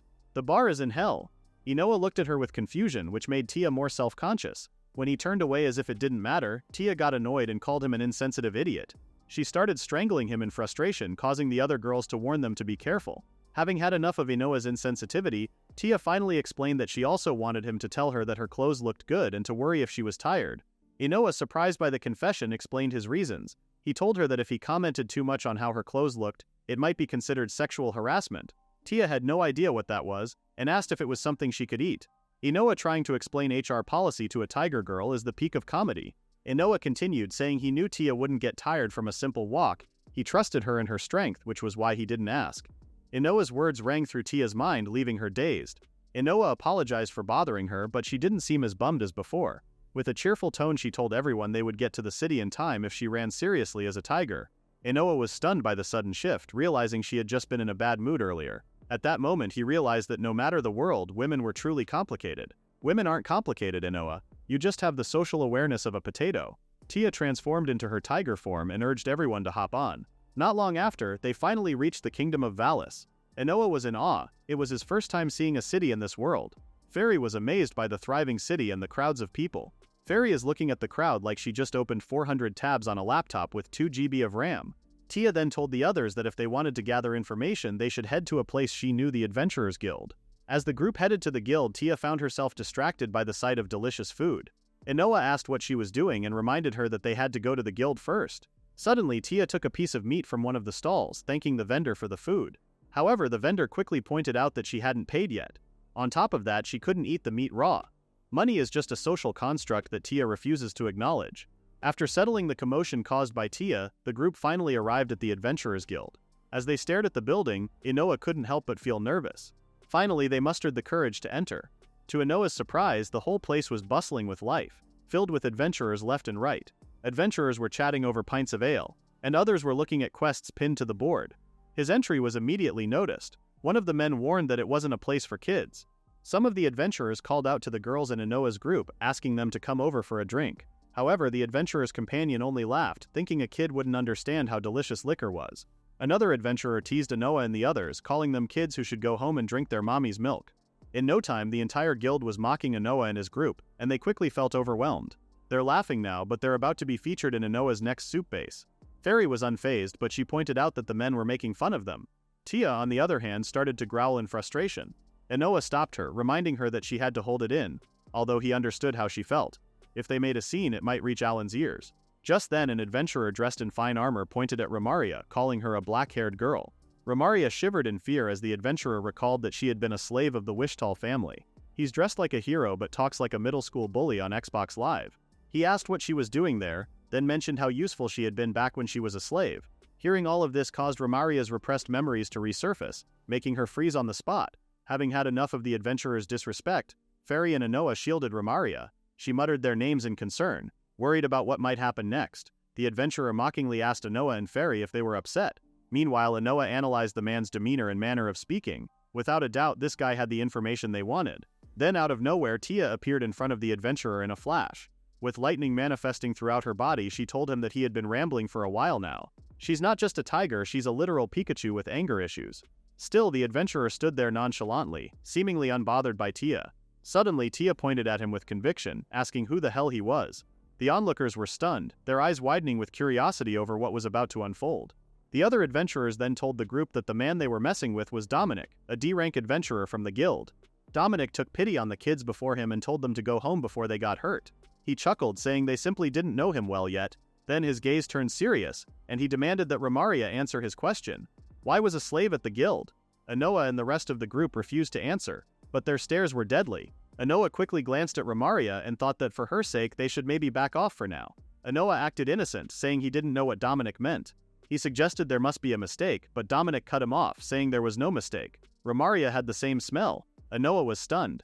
Dominic pointed at his nose, boasting that he had a skill called Super Smell. This allowed him to precisely identify any scent he had picked up before. Bro, that's not a skill, that's just being a creep with a sinus problem. Because of that, he confirmed the filthy brat was definitely the same slave. Anoa cursed in his head, knowing it was a very convenient skill. By the looks of it, there was no way to hide Romaria's true identity. Suddenly, Dominic remembered that the slave girl used to be covered in wounds, but she had somehow become beautiful. He looked at Tia and Fairy and with a twisted appreciation said they looked pretty good. His tongue trailed over his teeth, claiming he could play with all three of them right then and there. Someone get this man some toothpaste and a restraining order. The group stood frozen, their faces etched with horror and fury. The air crackled around Tia and Fairy, who were struggling to contain the impulse to strike. However, the order came sharp and heavy and Anoa wanted to leave. The tension was thick, but the girls had no choice but to swallow their pride. Anoa bowed his head as he walked away, knowing it wasn't the time to face Dominic. He called for Tia to follow him while she regretfully clenched her hand in frustration. Behind them, Dominic watched their retreating backs with a bored, dismissive sigh. He suddenly began to reminisce aloud, mentioning how fun it had been back then. He described how every time he pressed a cigar to Romaria's face, she cried and begged for forgiveness. He would stomp on her head and laugh with Alan. Just remembering it got him excited. He said the face of utter despair was the best and he wanted to see it again. He's talking like he's describing a fun weekend at Disneyland, but it's just war crimes. As he spoke, the memory of that trauma flashed vividly before Romaria's eyes, making her tear up uncontrollably. Anoa stood in silence as he listened to Dominic's cruel story. Then he turned around and walked back toward him. With a smug grin, Dominic asked Anoa if he had forgotten something. Just then, the question died in his throat. In a flash of violent motion, the distance between them vanished. A fist, driven by fury, cut through the atmosphere and landed on Dominic's face. The environment itself seemed to recoil. Dominic slammed into the wall with a force that rattled the very foundations of the guild. That punch was so loud it woke up the Demon King 3 chapters early. Silence followed the roar of the impact. Everyone's jaws hit the floor, unable to believe what they had just witnessed. Even the girls could only stare, their expressions a mix of shock and awe. Standing amidst the settling dust, Anoa stood still. He apologized to his companions because he was the one who had told them to leave it alone. He kept his hand clenched tightly, saying he simply couldn't hold back. The adventurers were filled with shock and confusion, seeing their beloved Dominic fly through the air. They couldn't help but wonder what kind of strength Anoa possessed. Meanwhile, Anoa felt relieved that he had visited the sauna before going to the guild. Suddenly, the girls called out to him, making him freeze in horror. Tia and Fairy stared at him like two ominous figures, recalling how he had said they were supposed to avoid causing trouble. He was the one who had given that order, yet he was the first to go against his own words. The silence in this scene is louder than the punch that started it. Anoa was terrified by their taunting, so he once again apologized. He explained that he simply couldn't forgive Dominic for what he had done. Romaria was touched by his words, though she could only mutter his name. Just then Tia punched the air enthusiastically and said whatever. She added that if Dominic had tried to get any closer, she would have hit him herself. Romaria tried her best to speak, reassuring the others that they shouldn't worry because she was fine. However, her constant trembling seemed to contradict everything she said. Anoa then told Fairy to take care of Romaria, and she gladly took on the responsibility. Just then Dominic emerged from the rubble, injured yet fueled by the humiliating incident. He didn't know who Anoa was or where he had come from, but he certainly hoped the boy was ready to die. However, before things could escalate, a man from upstairs screamed that it was enough. Everyone immediately looked up, curious about the man's identity. Out of nowhere, the man leapt from the second floor into the space between Anoa and Dominic. Why use the stairs when you can risk your knees for the aesthetic? The crowd's reaction answered Anoa's silent question. This was the guildmaster, Rod Macbeth. Inoa was stunned, knowing the guildmaster was the one in charge of the entire place. Rod warned them that if they were going to fight, they should do it in the combat arena. Dominic's eyes lit up with thrill and he agreed immediately. He was eager to get started, predicting how much fun it would be. He then cried out to Inoa, calling him a brat, and challenged him to a duel in the arena located at the back of the reception. Dominic clutched his injured cheek, excitedly thinking that Inoa wouldn't get away. He vowed that he would return the pain 100-fold. Inoa, on the other hand, only stared at Dominic, who was acting like a complete psycho. Tia asked Inoa to let her fight Dominic instead, as she was certain she could finish him in an instant. However, Inoa said it was fine because he was the one who had interfered. Tia was visibly worried, but Inoa reassured her, asking her to let her master handle it. On the sidelines, Tia fiercely screamed for Inoa to beat him up. Meanwhile, the adventurers started placing bets on Dominic, with some wagering 50,000 to 80,000 souls. Some encouraged others to bet on the brat as well, noting there would be no point in betting if they didn't have an opponent to bet against. To make it more interesting, they even started betting on how many minutes it would take for Dominic to defeat Inoa. Hearing them belittle her master made Tia's blood boil.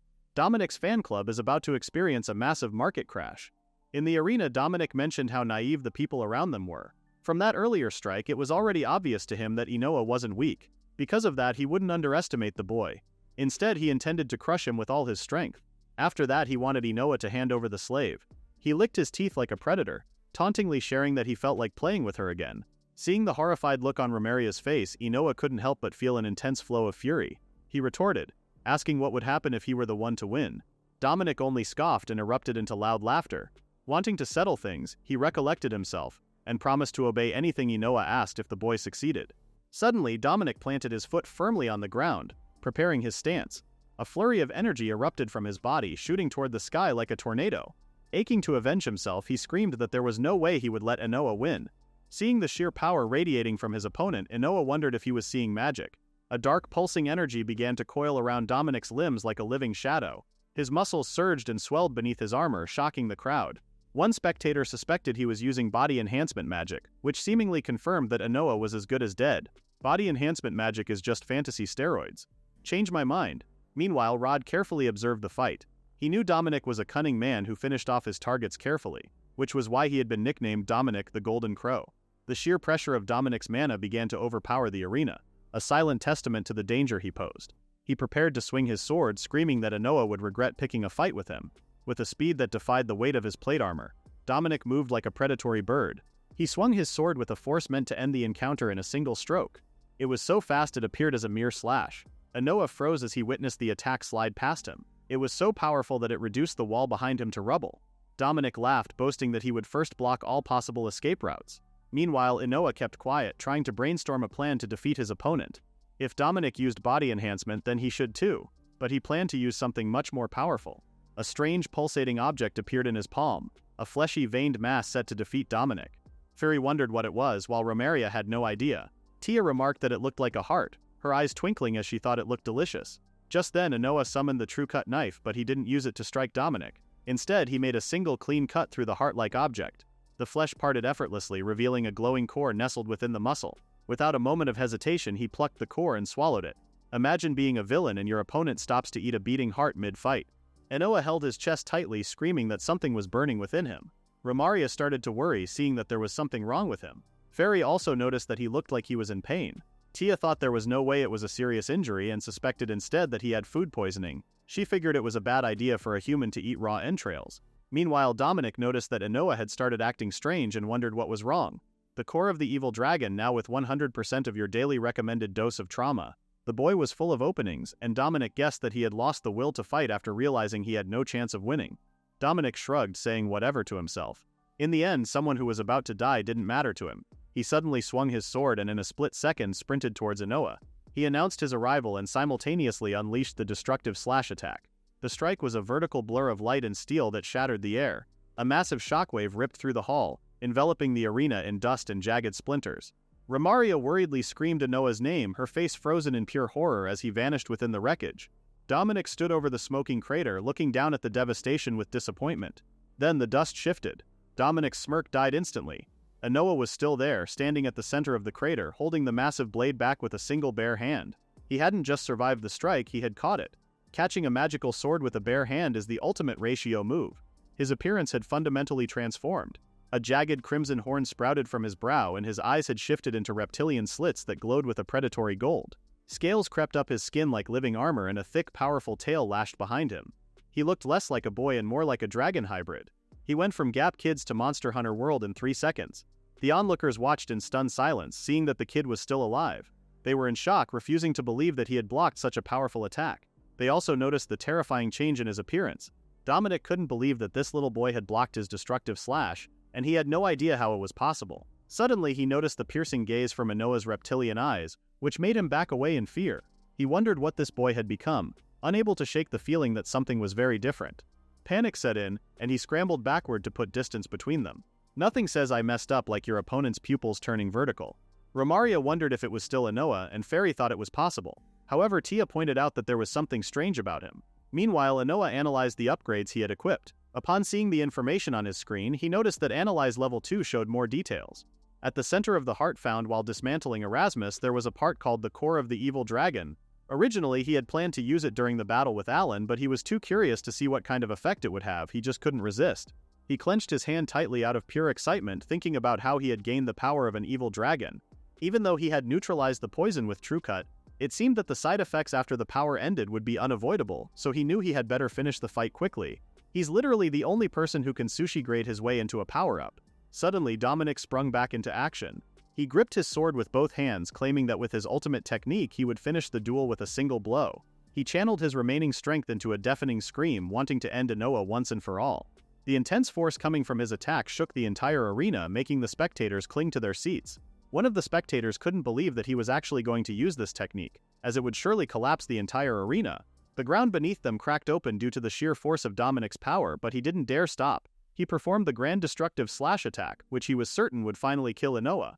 The ground cracked open. Great, now Inoa doesn't even have to dig a hole to bury him. Yet Inoa didn't take a single step from where he was standing. As the sword neared his face, he simply raised his fist to receive the attack. Then, in a moment that seemed to defy all logic, the blade shattered the moment it touched his fist. The sword broke, and so did Dominic's will to live. The entire arena fell silent. Dominic was stunned, seeing Inoa still standing before him, unscathed. Before he could begin processing what had occurred, Inoa suddenly charged forward with immense speed. With his arm covered in dragon scales, he hurled his fist upward, striking Dominic with a decisive blow that sent him flying into the sky. The assault was so destructive that it seemed like a nuclear explosion from outside the building. The spectators stared at the hole in the roof where Dominic had shot out, unable to believe what they were seeing. The others couldn't even speak, they just stared at the new opening in the ceiling. Dominic isn't flying, he's being forcefully rehomed to the stratosphere. Just then another person announced that Dominic and the kid were gone. All that was left was the massive crater from the battle. The moment Dominic was flung into the heavens, Tia hummed in pure delight, happy that Inoa had performed a job well done. Elsewhere, Dominic continued hurling upward, powerless against his current dilemma. His thoughts traced back to his armor, which was tough enough to endure strikes from high-level monsters. However, it had been shattered in just 2 blows. He was pissed thinking about that kid, wondering who the hell he was. However, there was nothing he could do about it. He vowed that the next time they met he would make sure it was the boy's end. As Dominic continued to ascend, he prepared to reinforce his body for the landing. Then, to his horror, Inoa shot himself up to meet him in the sky. Dominic anxiously asked who the hell he was, then admitted that he had lost the duel. He desperately apologized and asked not to be punished further. However, Inoa cut him off, saying that he wasn't the one Dominic should be apologizing to. Dominic seemed confused, so Inoa screamed in his face that he should be apologizing to Romaria. Suddenly, his fist glowed red like embers, and he hurled it toward Dominic. He warned him to clench his teeth despite Dominic's distressed pleas. Using the evil flame fist, Inoa struck his arrogant opponent, making the sky burn bright red from the flames. He punched the arrogance right out of him and replaced it with 3 RD-degree burns. The spectators below were stunned by the sudden explosion and wondered what had happened. Suddenly, the entire arena was covered with a mixture of smoke and dust. Lying amid the crater was Dominic in a battered state, seemingly inches away from death. Inoa stood over him, still fuming with anger. After the fight with Dominic, Inoa's body returned to its normal state. The spectators pointed out that Dominic had passed out with his eyes open, and they couldn't believe that the little brat had defeated him. Just then the girls entered the arena, wanting to congratulate Inoa on his victory. Inoa smiled brightly upon seeing them and told them that he had done it. When Tia finally came close, she excitedly slammed Inoa into her breasts, hugging and suffocating him at the same time.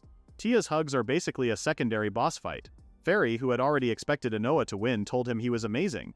Romaria quietly muttered his name, then told him how happy she was that he had gotten so angry for her sake. Inoa replied that it was only natural if someone said something like that to an important companion of his, he couldn't just stay quiet. Romaria blushed when she heard him use the word important and was unable to say anything else. Meanwhile, Rod, who had witnessed the entire fight, carried the unconscious Dominic over his shoulder.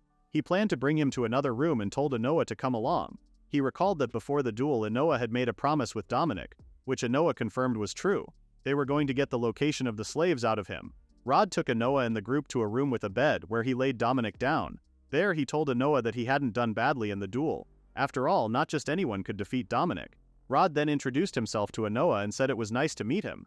He mentioned that Dominic had agreed to do anything the group asked. With that, he asked Inoa and the girls what they wanted to know. Inoa replied that there was only one thing he wanted Dominic to tell him. Then out of nowhere, Rod pointed out how ambitious Inoa was, though he reiterated Dominic would do anything. His gaze was serious, which piqued Inoa's curiosity. Rod explained that the guild had extraterritoriality and operated under its own rules. Seeing that Inoa wasn't familiar with the term, Rod explained that their only rules concerned slave ownership. Dominic had known how to take advantage of that legal loophole to commit his misdeeds. Rod is basically the fantasy version of an IRS agent who specializes in violence. Moments later, Dominic had fully regained consciousness. He found himself tied up inside an empty room, but he had no recollection of how he had gotten there. That's what happens when a dragon boy uses your face as a launch pad. Rod entered, noting that he was finally awake. He then told Dominic that he had to fulfill the promise he made. Dominic gritted his teeth, cursing as he accepted his fate. Inoa asked Dominic about the place where Alan kept the slaves imprisoned. Dominic was surprised, realizing that was all Inoa wanted to know. He smiled and revealed that it was 9 kilometers away at the eastern fort. Rod knew the location and confirmed it was at the border checkpoint. Though he noted that civilians shouldn't be able to enter, Dominic revealed that Alan was paying off the sentries. Since the king would never go to a place like that, they wouldn't be found out. Hearing that, Inoa realized that Romaria had been taken to the border, which confirmed he had made the right decision. Dominic then demanded to be let go, claiming he had kept his promise. However, Rod was displeased with everything Dominic had done. He asked if Dominic had kidnapped children and sold them as slaves to the Wishtal family. Dominic didn't see the big deal, claiming he simply sold them, which didn't violate guild rules. Rod admitted he was right, but pointed out that Dominic shouldn't have investigated whose children they were. Dominic had run off without paying back borrowed money and had taken the daughter of the man he owed. The creditors were furious. Rod was sure they would make him suffer more than any slave. Dominic hung his head, desperately calling out to Inoa for help, fearing he would be killed. They can excuse slavery, but they draw the line at bad credit scores. Tia intervened, asking who he was to ask Inoa for help. Inoa told Dominic to apologize sincerely to Romaria. Dominic agreed, pleading that he only did everything on Alan's orders. With absolute despair on his face, he begged Romaria to forgive him. Everyone looked at her in shock, but her voice echoed. She said no. He had tried to hurt Inoa and she would never forgive him for that. She didn't say no because he kidnapped her, she said no because he touched her chef. Priorities. Hearing the verdict, Rod stepped forward, telling Dominic to resign himself to his fate. Dominic cursed, calling them all bastards. Then he let out a devilish laugh, calling them idiots for letting their guard down. He suddenly broke free from the ropes using the unbinding of restraint skill. Fairy was dumbfounded. Dominic lunged into the air, laughing as he asked if Inoa really thought he'd shown all his tricks during the duel. His true skill was Great Thief, and both Super Smell and Unbinding of Restraints were merely sub-abilities. He headed for the window, but then he suddenly fell, unable to move. Rod smirked, seeing that the plan was working. It turned out that Inoa had made him eat a paralysis mushroom while he was unconscious. The toxin stiffened the muscles, preventing him from moving for a while. As he lay stiff on the floor, he cursed them for poisoning him. Inoa is the only protagonist who uses a cooking ingredient to disable a Great Thief. Having no choice, he conceded and promised to return the girl. However, Rod replied that it no longer depended on him. A group of furious men entered the room. Without mercy, Rod told Dominic to speak with them instead. Dominic shrieked in fear as one of the men silenced him. The scene shifted with a jarring, brutal finality. Dominic was stripped of his clothes, and a massive rectangular block of solid iron was heated until it glowed like fire. Dominic really thought the Dragon Kid was the scary part. He forgot about late fees. Inoa quickly shielded Romaria's eyes, advising her not to look. Everyone kept silent as Dominic met his doom, knowing his karma was well-deserved. Suddenly, a woman dressed in an expensive kimono and adorned with tattoos and guns entered the room. She muttered that it was a pity she had missed the show, as she had been thinking of taking care of Dominic's punishment personally. Inoa wondered who the lady was, but he quickly looked away. He couldn't help but wonder why another girl had shown up dressed so indecently. Tia also noticed the woman's massive breasts and worriedly wondered if they were bigger than hers. Furious at the threat before her, Tia growled at the mysterious woman. "I sense a disturbance in the force, and it's approximately a double D." Suddenly, the woman remarked that it was hard to believe. She kneeled to meet Inoa's gaze, asking how a small child like him had managed to defeat Dominic. Inoa struggled to answer, but before he could mutter anything else, the woman thanked him. She introduced herself as Reina Ruiz, the boss of the Ruiz group. One of the children Dominic had kidnapped was her daughter. They had been after him, but he had run away too fast. Reina Ruiz? More like Reina ruin your life if you touch my kid.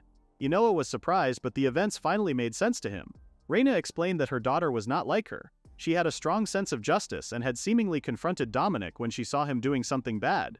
Reina could only hope her daughter was safe. Just then Inoa asked what she planned to do. He wondered if she would send Dominic to retrieve her daughter, but Reina said no, knowing she couldn't trust him. Going to the Eastern Fortress meant going against the kingdom, yet she intended to launch an all-out attack with her group. Concerned, Inoa warned that if she did that, she would become a criminal. Even if she reunited with her daughter, they would likely be separated again. Reina was well aware of that, but as long as she could save her child, she didn't care about anything else. Inoa fell quiet, then he called out Reina's name. With a hand to his chest, he told her to leave the rescue of her daughter to him. Reina was stunned and argued that she couldn't ask so much of the person who had already helped her. Still, Inoa told her not to worry because he had his own reasons to go to that fortress anyway. Suddenly, his gaze softened, and he advised Reina that if she truly wanted what was best for her daughter, she should wait calmly for her return. He told a mob boss to wait calmly. The audacity of this child is truly S-rank. Reina fell silent and let Inoa continue. Inoa explained that this was a matter involving the Wishtal family and that he must settle it with his own hands. Reina stepped forward, admitting how much it pained her to ask, but she requested the favor of him. When Inoa confirmed he could do it, Reina thanked him and hugged him, ignoring the fact that she was suffocating him between her massive breasts. Anxious, Inoa quickly pushed her back and pleaded for her to step away. Inoa, dry, can take on a fortress. Reina, can you take on these measurements? Reina chuckled at his reaction and praised him for being so adorable. Suddenly, Tia cut into the conversation, tauntingly asking if they were done talking. She insisted that Inoa was very tired and advised Reina to take the useless Dominic and leave quickly. Tia noticed Reina was staring at her and asked what the matter was. Reina only smiled, saying it was nothing. With that, Reina stood up and said it was time for her to leave. She turned to her men, telling them to fall back as well. Rod threw Dominic over his shoulder, volunteering to escort them to the exit. When Reina finally reached the door, she turned back toward Inoa, blowing him a kiss and saying she hoped to see him later. When the door shut, Tia stared at Inoa with the eyes of a predator. Inoa quickly looked away, wondering what that was all about. Inoa quickly looked away because his survival instincts finally kicked in. Romaria mentioned that Reina was very charming, while Fairy remained quiet. Tia told the others that Reina didn't seem like a bad person but believed she could be more considerate. Since Inoa was a young boy, Tia felt things like that were poison to his eyes. However, Fairy and Romaria pointed out to Tia that she wasn't exactly in a position to say that. Inoa, on the other hand, silently scoffed at the thought that they viewed him as a young boy. After all, he was actually 30 years old. Then, out of nowhere, Inoa felt something sharp pierce his chest. Before he could make sense of things, he fell face first to the floor. The dragon power is cool until you realize the cooldown period involves a literal coma. The girls around him froze in shock, horror flashing on their faces. They immediately ran toward him, begging him to snap out of it. As they desperately called for help, Inoa drifted in and out of consciousness. He knew this was the side effect of the evil dragon core. And it was bad. He was losing consciousness by the second, and soon everything faded to black.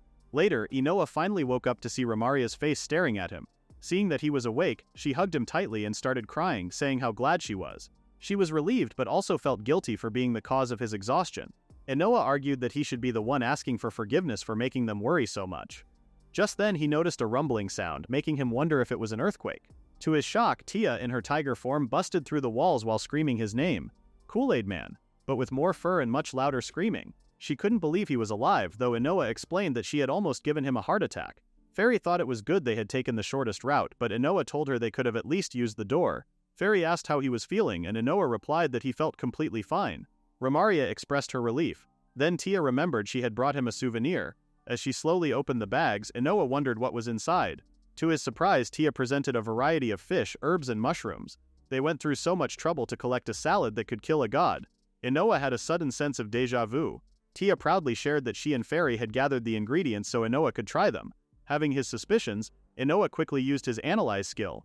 Almost all the wild plants were poisonous, even though they looked delicious. To his relief, the fish were fine. Tia was disappointed as they had gone through so much trouble to collect them, but Inoa told them not to worry. If he cooked them with TrueCut, he could detoxify them. Tia cheerfully cheered that it was amazing, though she had expected nothing less. Inoa offered to make something right away, but Tia stopped him, pointing out that he had just recovered and should stay calm. She took the TrueCut from him, insisting that she was borrowing it. They took the TrueCut. That's like giving a toddler a lightsaber to make a sandwich. Inoa was visibly baffled, and even more so when Fairy and Romaria said they were also borrowing the kitchen. He realized what was about to happen. The girls were going to cook for him. Inoa's mouth hung wide open, unable to believe what he was witnessing. Inoa guessed that Romaria could probably cook something normal. He thought the same about Fairy, believing she could manage. However, the problem was Tia. He was certain she was going to make a disastrous meal. Just imagining it scared him. Imagining Tia's meal is basically the isekai version of a psychological horror movie. Suddenly Inoa's thoughts were interrupted when the girls approached, apologizing for the delay. They brought a trolley with 3 layers, and on each one was a mystery dish. Upon seeing a ridiculously huge platter, Inoa immediately concluded it was Tia's. Tia volunteered to go first, proving his guess right. Without wasting a second, she uncovered the dish, revealing it to be a special stew. Various fish stuck out of the bowl, mixed together with suspicious-looking mushrooms and herbs. Inoa anxiously asked what it was, wondering if she had just thrown all the ingredients into the pot whole. Tia shamelessly confirmed he was correct, but Inoa advised her that it was not something she should say so proudly. He told her the wild herbs were fine, but she shouldn't have put the whole fish in there. Tia didn't find anything wrong with it because she usually ate them whole, leading Inoa to remind her that he wasn't a tiger. Still, Tia insisted he try her cooking. She took a spoonful of the dubious-looking stew, urging him to taste it. Inoa shivered in fear, but since Tia had gone through the trouble of cooking it, he knew he had no choice. He closed his eyes and took a leap of faith. Usually that involves a parachute, not a spoonful of mystery pond. Then his expression lightened. The flavor intrigued him, which seemed to put pressure on Tia. Suddenly he asked if she had seasoned the stew at all, which shocked her. She had forgotten, as she didn't usually add seasoning. When you forget that humans don't just enjoy the raw metallic taste of iron in their blood, truly, being a tiger worked against her in every way. Putting that aside, Inoa confessed that the mountain vegetables and fish tasted good and lacked any fishy smell, making it better than he had expected. As he continued to eat, he guessed it was all thanks to the precise edge of True Cut. Tia's eyes glimmered with pure joy, seeing that Inoa approved of her dish. Next, Fairy volunteered to present her dish. As expected of a princess, Fairy had prepared a fancy laucaraca fillet with wild herb sauce from another world. Inoa was amazed. The dish looked delicious. He immediately praised Fairy for being such a good cook. Fairy shared that her servant had taught her long ago that a princess should at least know how to cook, which explained her skill. Inoa was impressed, as he had already expected high standards from a princess. Despite her jealousy, Tia tried to play it cool. She suggested that looks weren't everything and believed the taste mattered more. Inoa was unimpressed by the side comment, as she was acting as if her own dish had been perfect. As Inoa cut a tiny portion to taste, Fairy explained that she had added plenty of sauce. She smiled patiently, waiting for his comment. Just then, Inoa screamed in pain, acting as if he were spewing fire from his mouth. The girls called out to him in concern, and he immediately told them it was way too spicy. He asked Fairy what she had put in the sauce, and she revealed it was a wild herb called Irakato Hanushi, which grew in the elven forests. She added plenty of sauce. That's like saying a volcano has plenty of heat. She erupted in laughter, as it seemed she had added too much of it. Seeing the menacing look on her face, Inoa asked if she had done it on purpose. She seemed to be enjoying his reaction far too much. Finally, Romaria presented her dish, sailfish fry. The dish was simple and neat, which was exactly what Inoa had expected from her. Fairy pointed out that it smelled wonderful, while Tia fought the urge to eat it herself. Romaria offered to feed Inoa a bite, and upon tasting it, he immediately fell in love with the flavors. It was crispy on the outside and tender and juicy on the inside. The more he chewed, the more the flavor of the fish came out. After squeezing some lemon on it, it became even more delicious. Seeing Inoa's reaction, Romaria couldn't help but be glad. Romaria is the only one who actually read the Cooking for Humans manual. After tasting everyone's dishes, Inoa lay on his bed, complaining that his stomach hurt from eating too much. The girls pointed out that he didn't have to force himself to finish everything, but Inoa thought otherwise. He couldn't leave any leftovers, not when they had made the meal with so much care. Suddenly, Fairy asked the million-dollar question, whose dish was the best? They all stared at Inoa with determined looks, each believing her name would be mentioned. However, Inoa said he couldn't rank them. They were all delicious, and they had made him really happy. He thanked everyone for their efforts, which brought smiles to their faces. Tia said he was welcome, while Fairy faintly chuckled. Romaria, on the other hand, complimented Inoa's charming kindness.